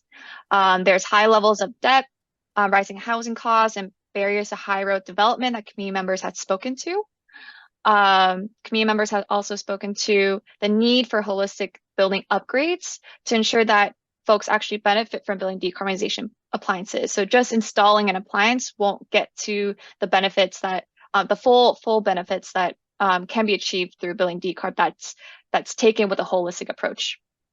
The state must identify significant funding to do all of this work to ensure that these programs or these improvements are at no cost to households, because what we heard a lot as well is these current rebate programs are not enough for households to participate in these programs.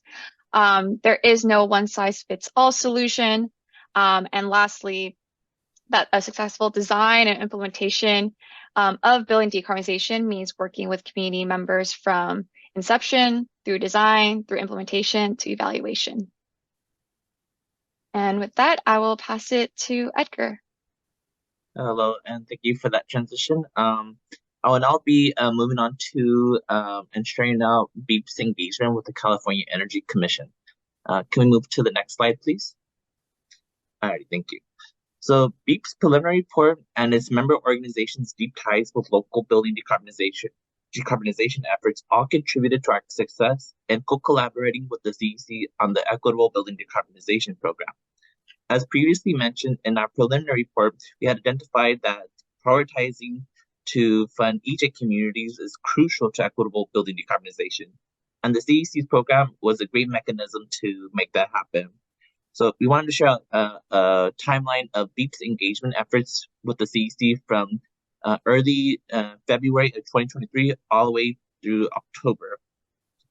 So this is just a graphic image. And then in the next slide, I'll be showing a little bit more what we did and how engagement efforts look like. We can move to the next slide, please. Thank you.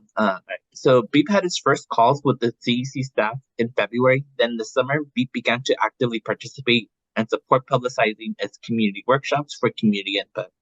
After the workshops, BEEP submitted its first letter and provided over 30 environmental justice policy recommendations to improve the program. Unfortunately, when the guidelines were due, the CEC paused its communication with BEEP members. However, we reminded them with another letter why it was crucial to have active communication with the environmental justice communities in all decision-making points.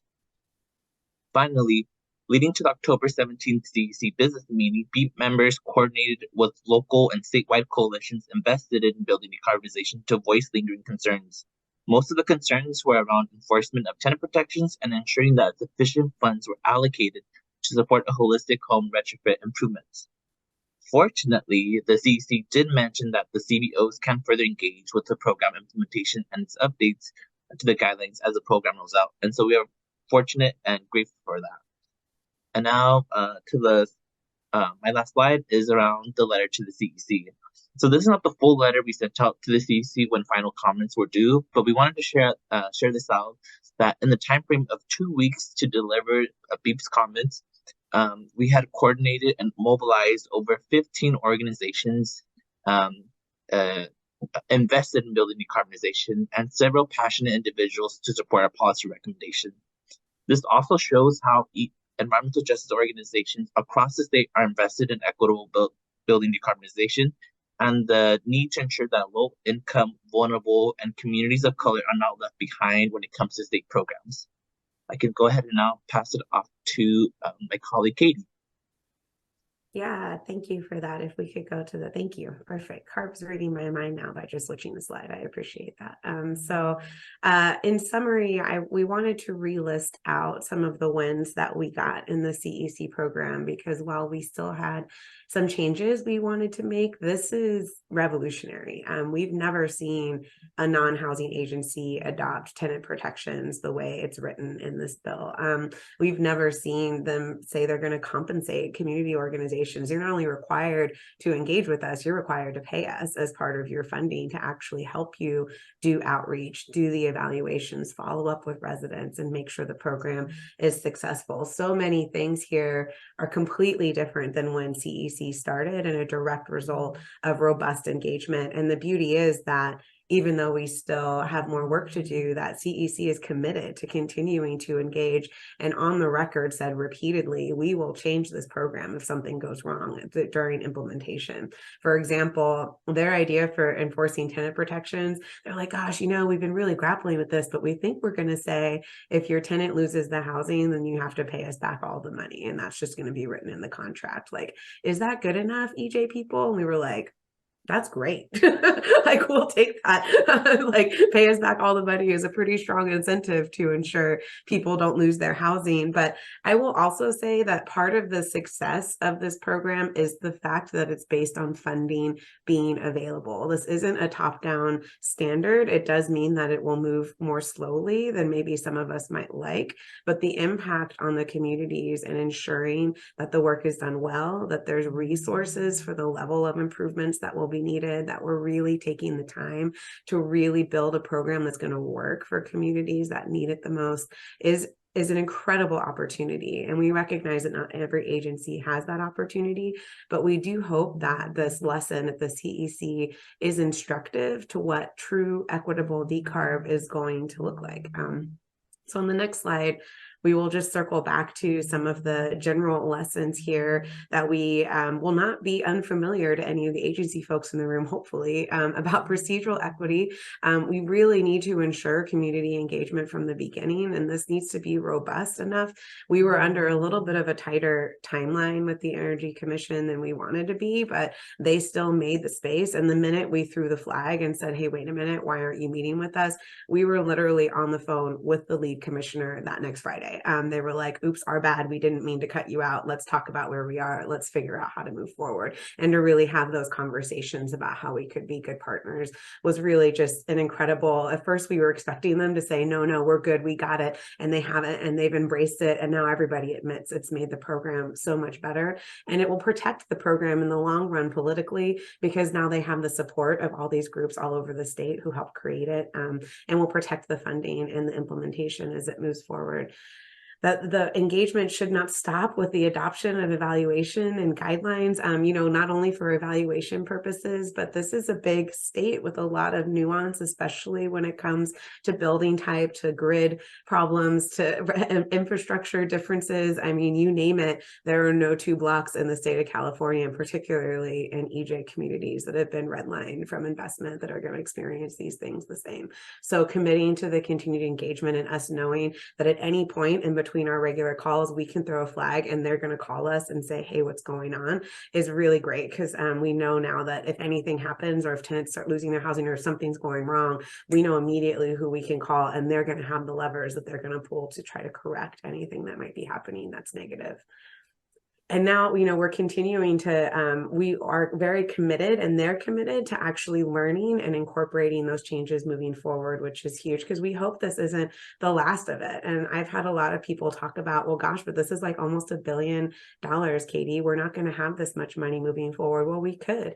We spend that much money subsidizing industry. We spend that much money on investments and other things that aren't helping our communities. This is something that isn't only going to get gas appliances out, which is cool. It's also going to improve resiliency. It's going to lower energy burden, and it's going to improve housing stability, which really, if our North Star is public health and resiliency and housing stability, then this is how it needs to be done.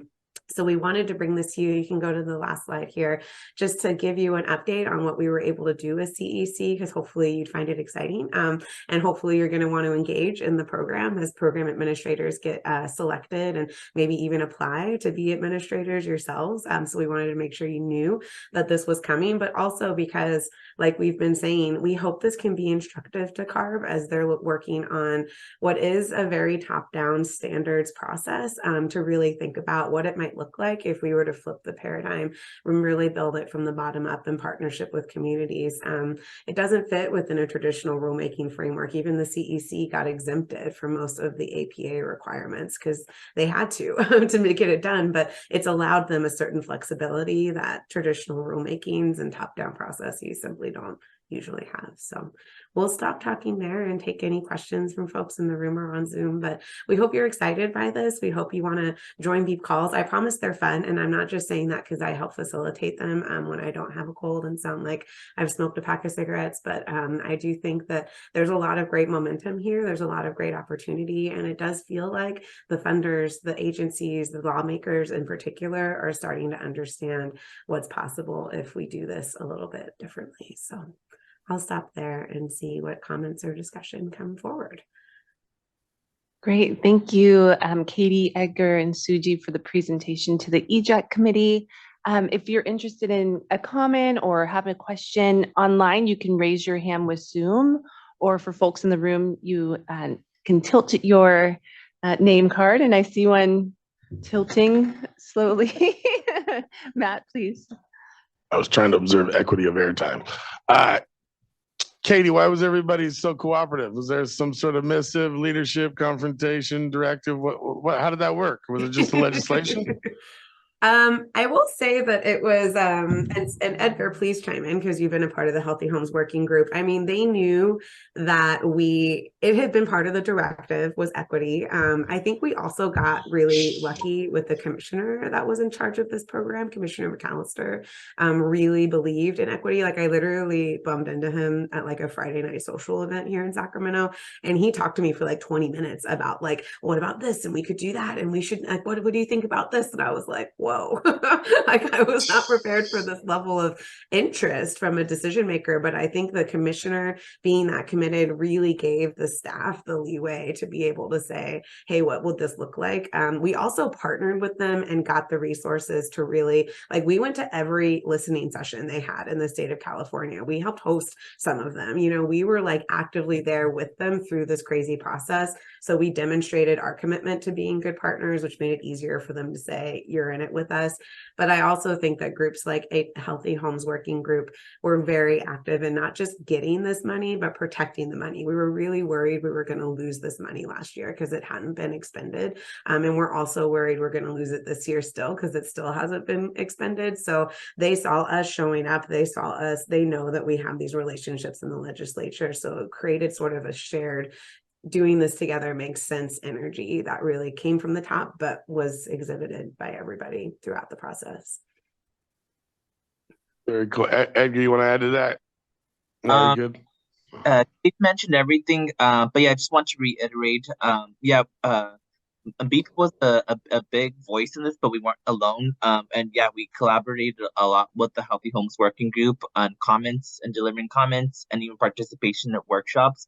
In every workshop we attended, there was multiple organizations from either the Healthy Homes Working Group or BEEP reiterating the same things. We want tenant protections. We want to make sure that the program is done in an equitable way that improves public health and reduces greenhouse gas emissions, not one or the other. And yeah, I think the commitment of CEC staff too was also a really great alignment of the STARS Trust. They understood that BEEP and EJ Voices need to be integrated into every major decision-making points. So that was really helpful to get committed staff and a committed commissioner. And also some of the conversations in other state agencies, we acknowledge them and thank them, such as CARB on working on the building appliance standard. We recognize that state agencies are all working on building decarbonizations and solutions cannot be done in silos. So we appreciate the active communication from between the CEC and CARB.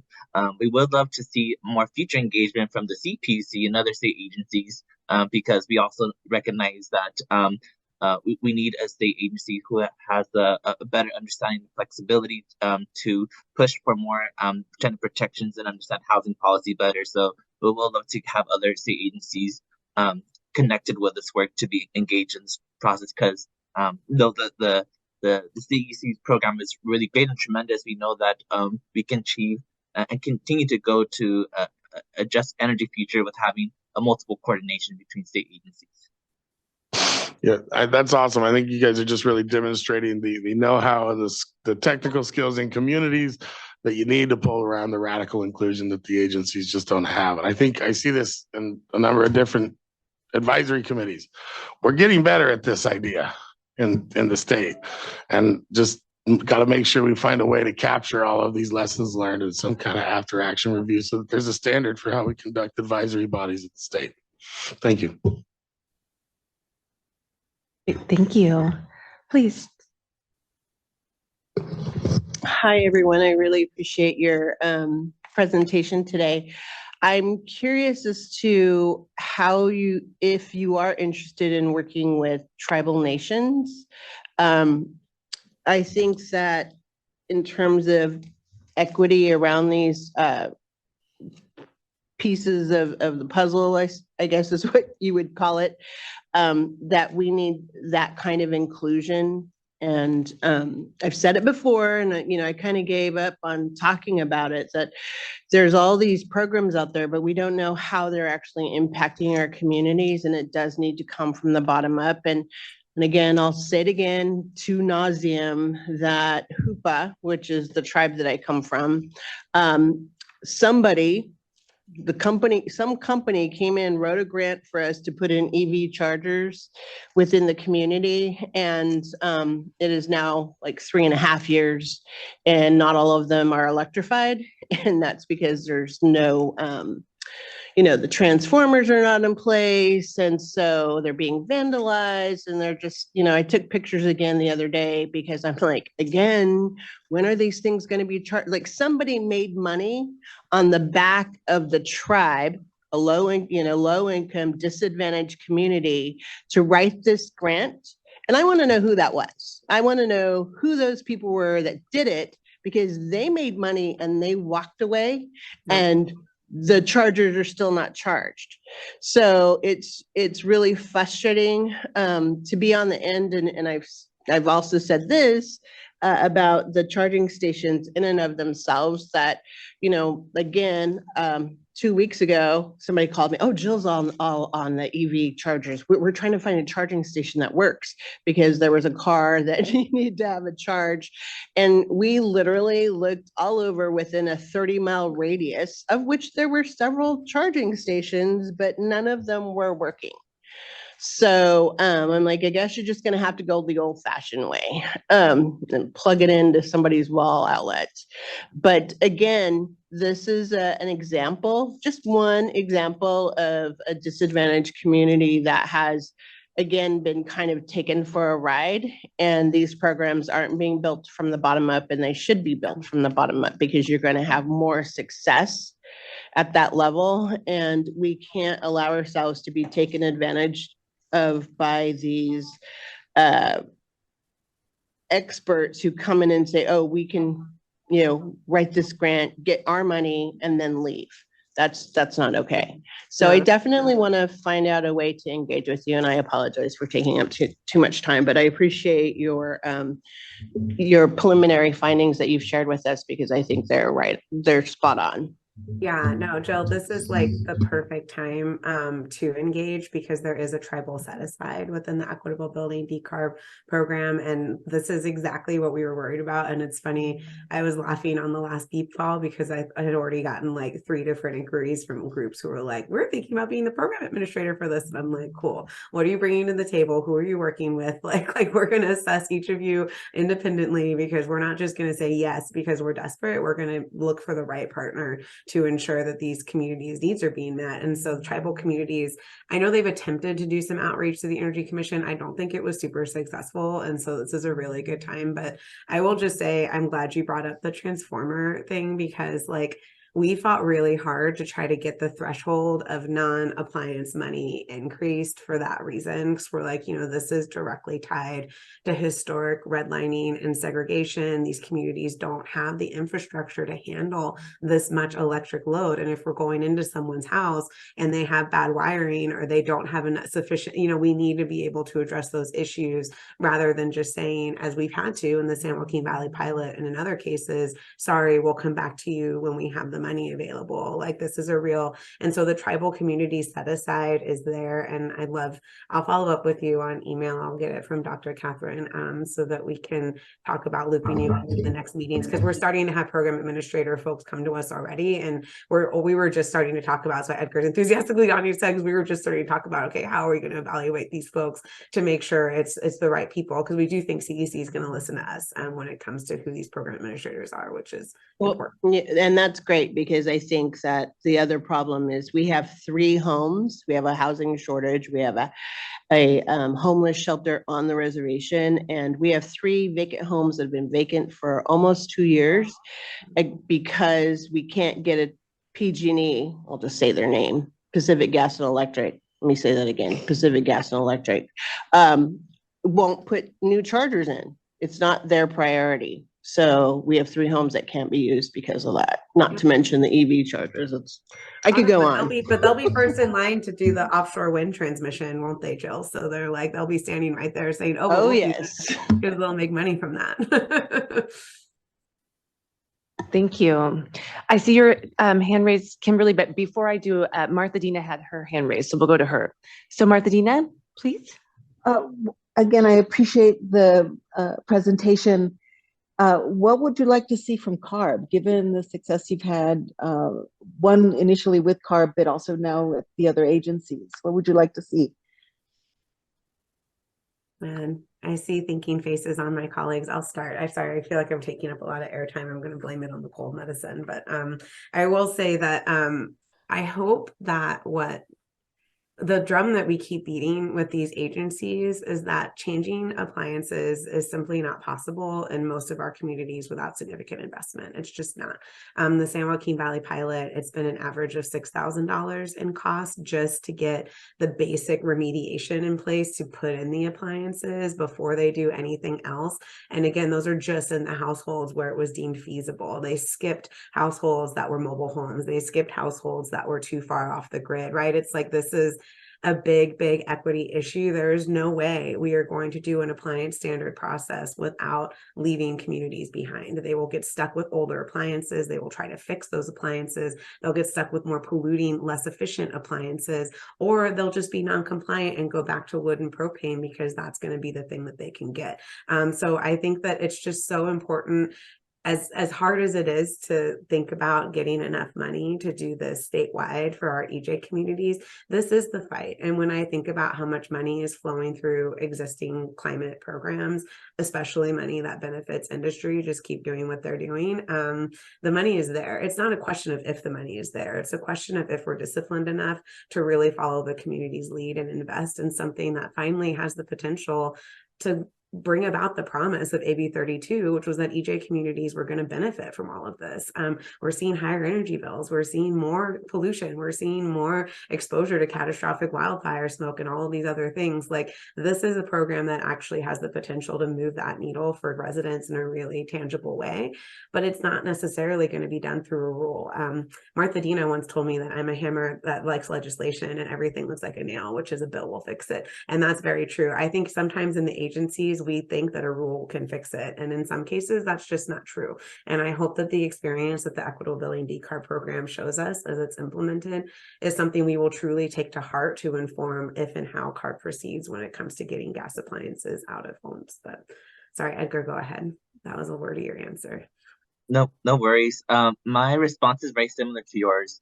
As seen in the preliminary report, there are multiple issues that need to be corrected before we can have a rulemaking come out that can have potential unintended consequences or negative. Big issues, reiterating again, is tenant protections. We need to make sure that as this rulemaking come out for building appliance standards, that people are not displaced when when landlords install these all electric technologies and evict them under disguise of renovictions. That's a new word I've learned.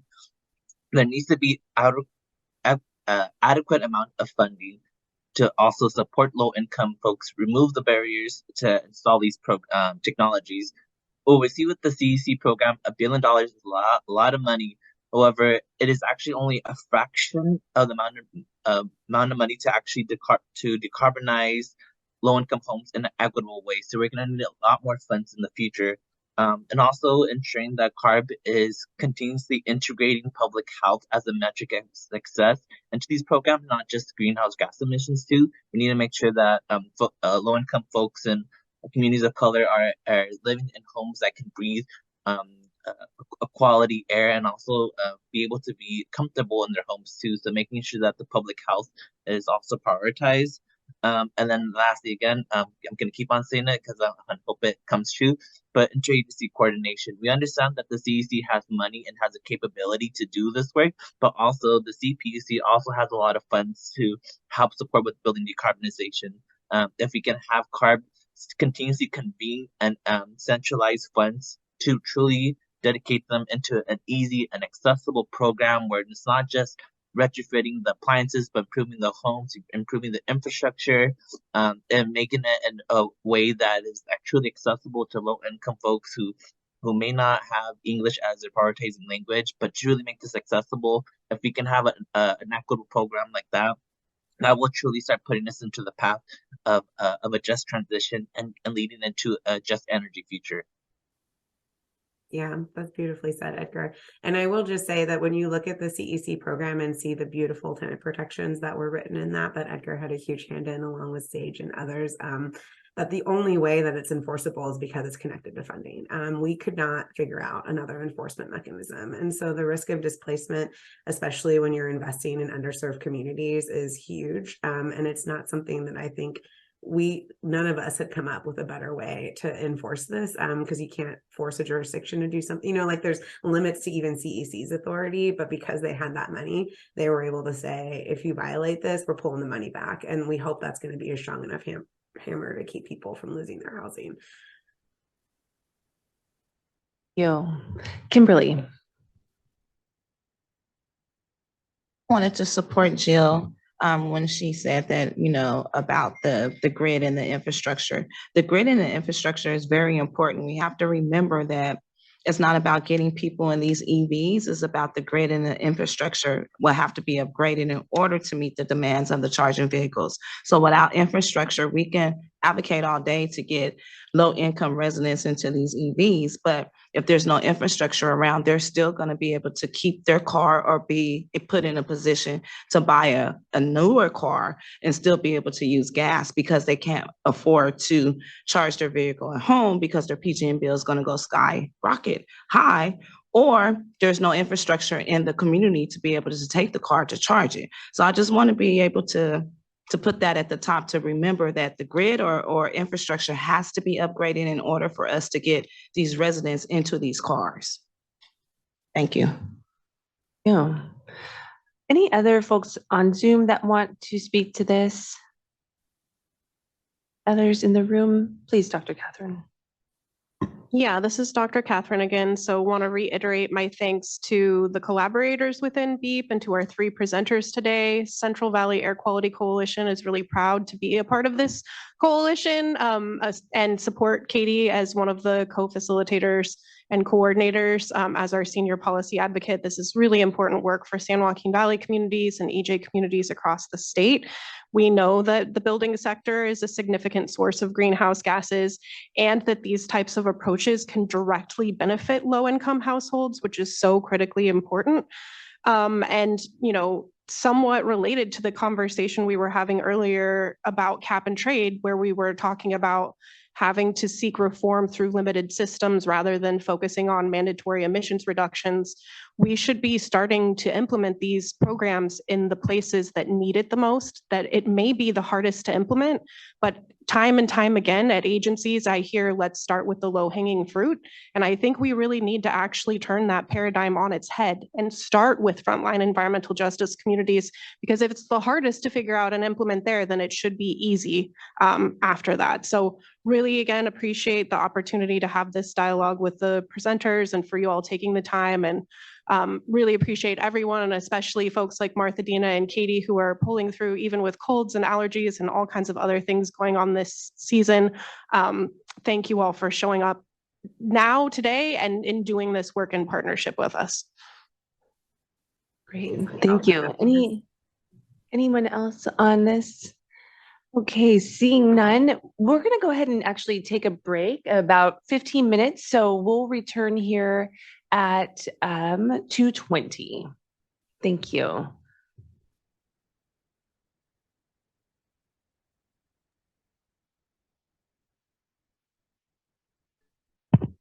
Okay, great. Well, welcome back from the short break that we took. If you could go to the next slide, please.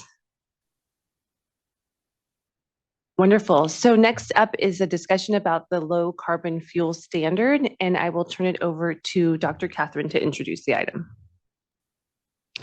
Good afternoon again, everyone, and thanks for sticking with us through this detailed agenda. I'm glad that we're able to run on time, and this item should be very familiar to committee members and members of the public that have been keeping up with us, because the low carbon fuel standard rulemaking is actively underway, and we've been engaging on this over the last few months. So again, really want to appreciate the massive task that the Carbon Markets Work Group has undertaken. We had multiple items on today's agenda, so this item really signifies a continuation of the conversations and presentations that we've already had, and the resolution that we passed with recommendations to CARB about how to incorporate environmental justice into the analysis as the low carbon fuel standard rulemaking moves forward. So this is mainly an opportunity for comments and questions from EJAC members. So again, prepare yourselves to get in the queue if you'd like to ask anything. And we do have a few questions that we sent to staff in advance. So to do just a bit of a brief level set, recognizing that some committee members are really actively working on LCFS and others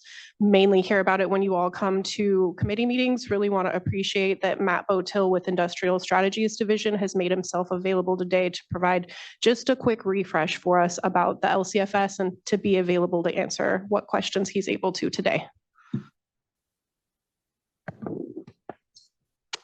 Thank you so much. And once again, it's Matt Botill with ISD.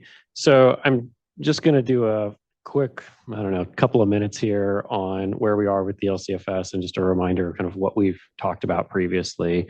I think many of you probably recall that we released the LCFS standardized regulatory impact assessment called the SURIA on September 8th.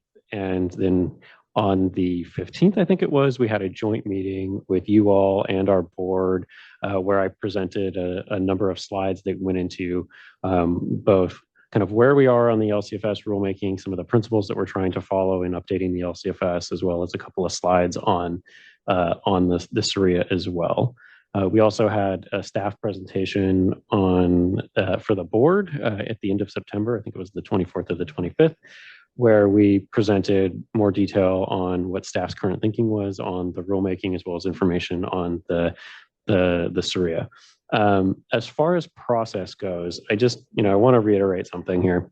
I feel like we've gotten a lot of back and forth on this document, and what I want to reiterate is that it is a pre-rulemaking document, right? It's an economic analysis that is required by state law anytime a regulatory agency like CARB wants to initiate what's considered a major rule, and that's a rule that has an economic impact over a certain threshold. LCFS has that major rulemaking designation, so we have to do this economic impact assessment, and it's early in the process in terms of the rulemaking effort.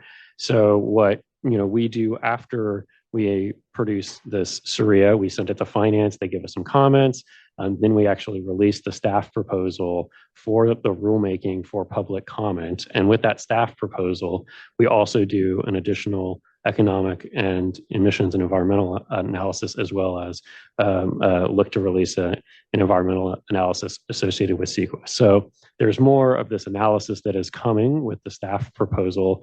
The SURIA will give you some insight into the economic impacts of one option, as well as some alternatives, but it isn't necessarily the final say on what gets produced as part of the staff proposal or the subsequent economic analysis we need to do with the staff proposal as well. So with that, what we looked at in the SURIA, which hopefully you had a chance to at least flip through, one scenario that would achieve a 30% carbon intensity reduction by 2030 and a 90% carbon intensity reduction of transportation fuels by 2045. And Martine, I'm going to try and talk slower. Yep, gotcha. And a number of other policy adjustments within the LCFS that would really help support continued zero-emission vehicle deployment and infrastructure deployment, particularly given the adoption of our Advanced Clean Fleets Reg and the Clean Truck Partnership that we had earlier this year, and to help support decarbonization of jet fuel and the production and use of the energy that we need in the transportation sector to reduce greenhouse gas emissions. That includes things like low CI electricity, CI is carbon intensity, low carbon intensity electricity and hydrogen, biofuels, and other transportation fuels needed to reduce our emissions. So what we did within that analysis was ask ourselves, what do we think the potential demand for transportation fuels will be between now and 2045, given the regulations that are on the books, like Advanced Clean Fleets and Advanced Clean Cars? What will be the emissions associated with the transportation fuels that would be deployed in the absence of any updates to LCFS? And then if we were to make the LCFS more stringent, doing something like a 30% reduction in carbon intensity by 2030, what would the greenhouse gas reductions, what would the criteria pollutant changes and reductions be by updating the regulation? And what would the economic impacts be by updating the regulation? And that's what fed into the SURIA. So I'm happy to answer questions on this or on the process. And I guess I'm going to give it back to the co-chair and we can go from there. Thank you, Matt. Yeah, and so we do have a few pre-prepared questions from our work group members, and we also, of course, always want to open it up and invite EJAC members to put up their tent cards or raise their hand via Zoom. We will also have public comment after this for members of the public who want to speak. You might want to raise your hand to get into the queue. So first, just to reiterate, so we're all on the same page, what does SURIA stand for again? Standardized Regulatory Impact Assessment, Okay. SRIA, yeah. And that's the economic analysis. That is the economic analysis. What we do here at CARB, we also do an assessment of the criteria pollutant reductions associated with a rulemaking. And we do that because we also want to look at health benefits. And we want to make sure that we're including things like monetized health benefits that come from reducing air pollution. That's important to us as an air quality and a public health agency. And so we take it a little bit further. We don't just look at like what's the cost to deploy ZEVs or deploy more low carbon fuels, but what are the air quality benefits? What are the monetized benefits of those air quality improvements from a health perspective, and we fold that into our econ assessment. So, at its core, yeah, it's about cost and benefits and econ assessments, but we try to layer in some more of these health outcomes into our assessment so that we can give a better picture of what the dollar benefits would be of a rule. Okay. And then the standard regulatory integrated assessment, or SRIA, has already been released, but the ISOR, the initial statement of reasons, has not come out yet. That's right. Yeah. So that's the next stage. That's the formal rulemaking proposal.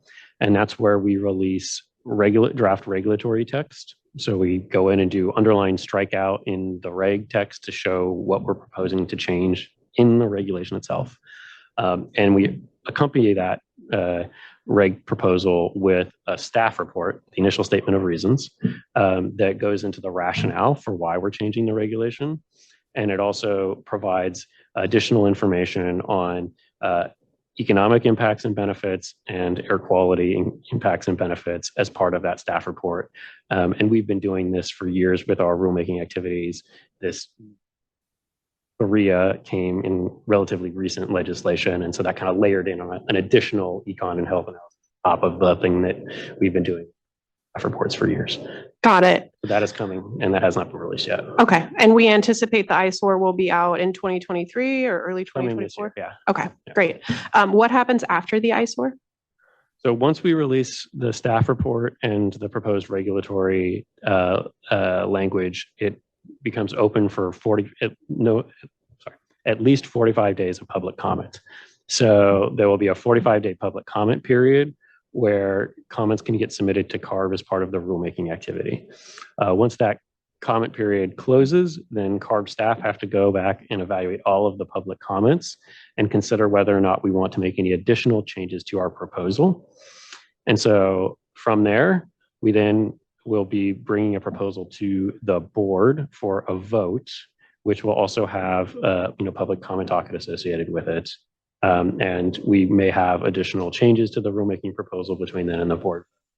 So we will bring a proposal to the board. Once the board acts on it and votes either up or down on the rulemaking, we then move it into the kind of more formalized code of regulations with the Office of Administrative Law in the process. Okay. Thank you for reiterating that. I know you've probably said it like 10 times, but it's also just a lot of details. So I want to make sure that for my own purposes that I'm clear about all of the different kind of steps in the process and where we're at. And so then also building off of the joint meeting that EJAC was able to have with CARB board members in September, it was my understanding from that discussion and from feedback from staff that the EJ scenario that we had proposed, which was partly what Michael Wara and the Stanford team had put together, but also the 8-part resolution that EJAC had put together, would be a part of the analysis of CARB staff. So could you kind of let us know where and how that's being incorporated into the modeling assumptions and into the results that you all are producing? Yeah. So you're right. As part of the joint meeting, the chair had asked directly if we could look at la junta, el presidente había preguntado. Excuse me, Fabiola, I think you got back onto the English channel. So as part of the joint September meeting, the chair had asked if we could look at the scenario that was informed by the EJAC, look at evaluating a scenario informed by the EJAC resolution that you all had adopted. And so we're doing that. We're in the middle of this process. What we're looking at and evaluating is a scenario that would be consistent with your resolution. So something that has a 30% CI reduction by 2030 and 90% by 2045. That also makes policy adjustments that limit lipid biofuels to 2020 levels, that prohibits CCS and DAC crediting associated with the program, and then also puts limits on biomethane starting when the reg would become effective to prevent those biomethane credits from entering the program. So we're in the middle of rerunning some modeling work and analyses. I don't have anything specific to share with you all at this point. We're still, heads down on that analytical work, but the plan is to provide information as part of the staff report on what the greenhouse gas reductions would look like from that scenario, what the criteria pollutant changes would be, and what the costs and credit price impacts would be associated with a particular scenario. I believe that we have, maybe it's Heidi on the English channel. So we'll ask that you can please switch over.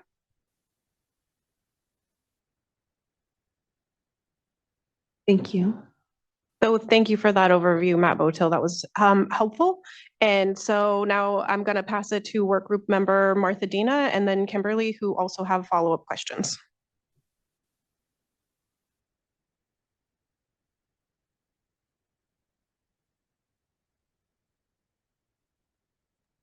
Sorry, unmuting myself seemed to be a challenge for me. Well, how are you incorporating our resolution into your analysis? That's one question. And let's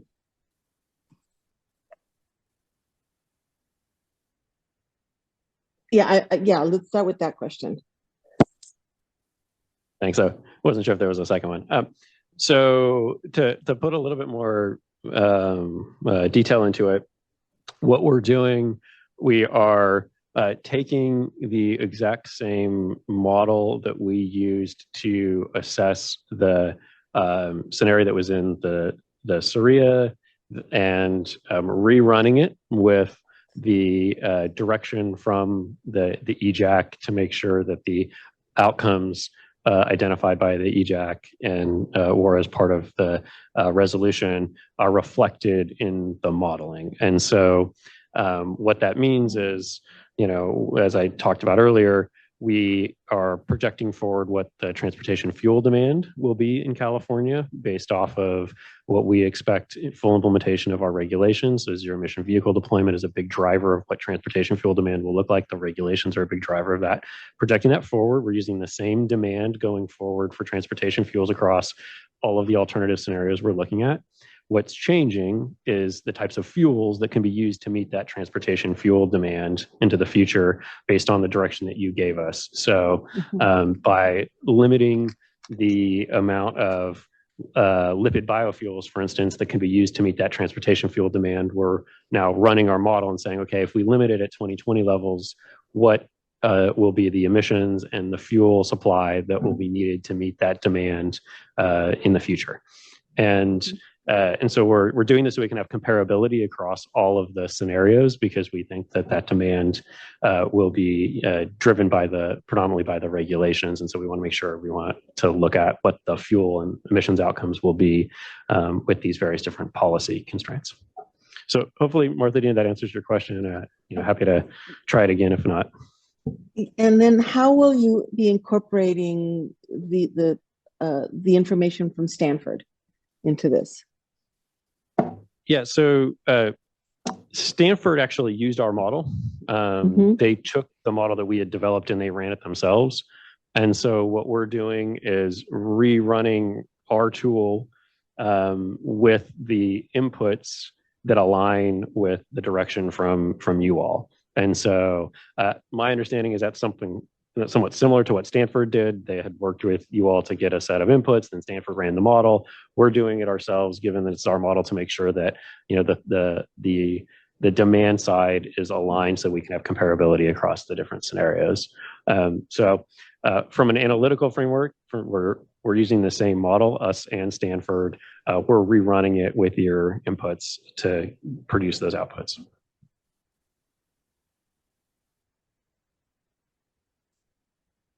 Thank you. Thank you, Martha Dina. With that, I'm going to pass it over to Kimberly.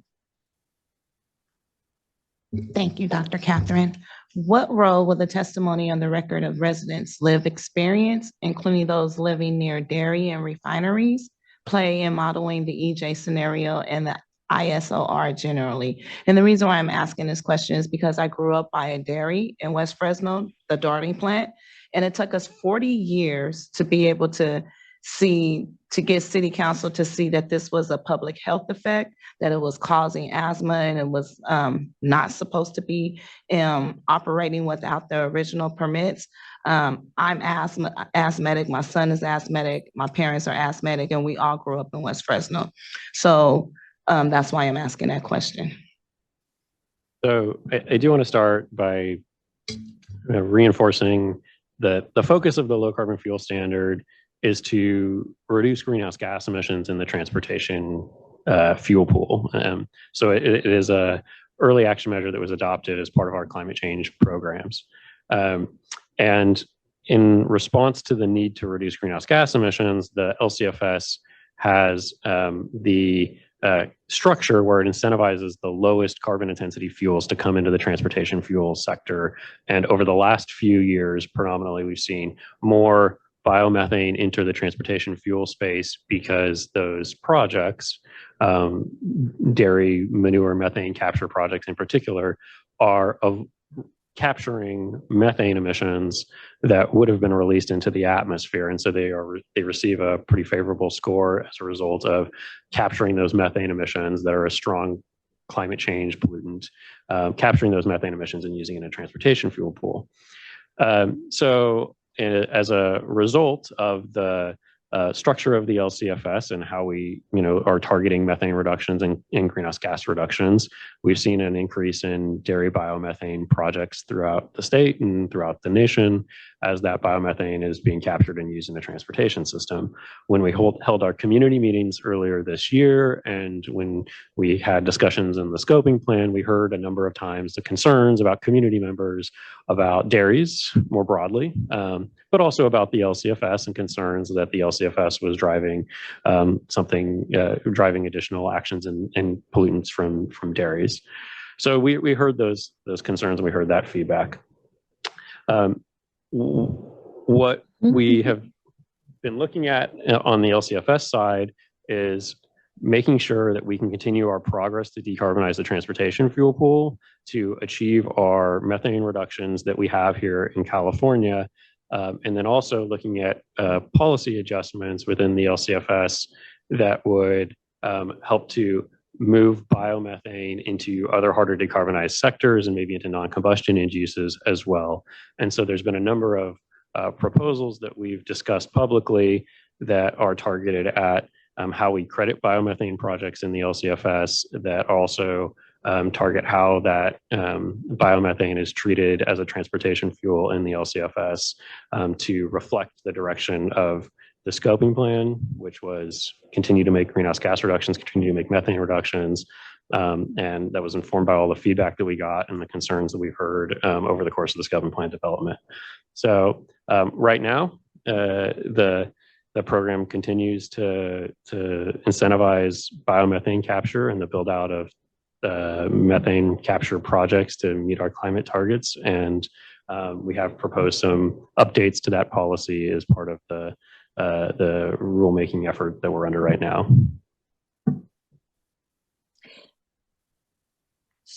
So will using these biodiesel and other biofuels actually get us those emission reductions, given that by 2010 most of those tractors and trucks will have other controls? What's the sort of, aren't those benefits sort of, they seem off a little to me. If you're gonna, I think I can understand the question. Thank so, so what we're looking at over the course of the next 10 to 25 years is a ramp up on zero emission vehicle deployment. The light duty sector is leading the way. But the medium and heavy duty sector, we hope, is not far behind. And that's why we've adopted regulations to spur the sales of ZEVs and both the production on the OEM side and the sales of ZEVs in California. But that's going to take time. I think I heard Matt mention he's got a 22-year-old car, 23-year-old car still trying to get serviced and drive around. That's not uncommon. We have, I hope my Subaru lasts that long.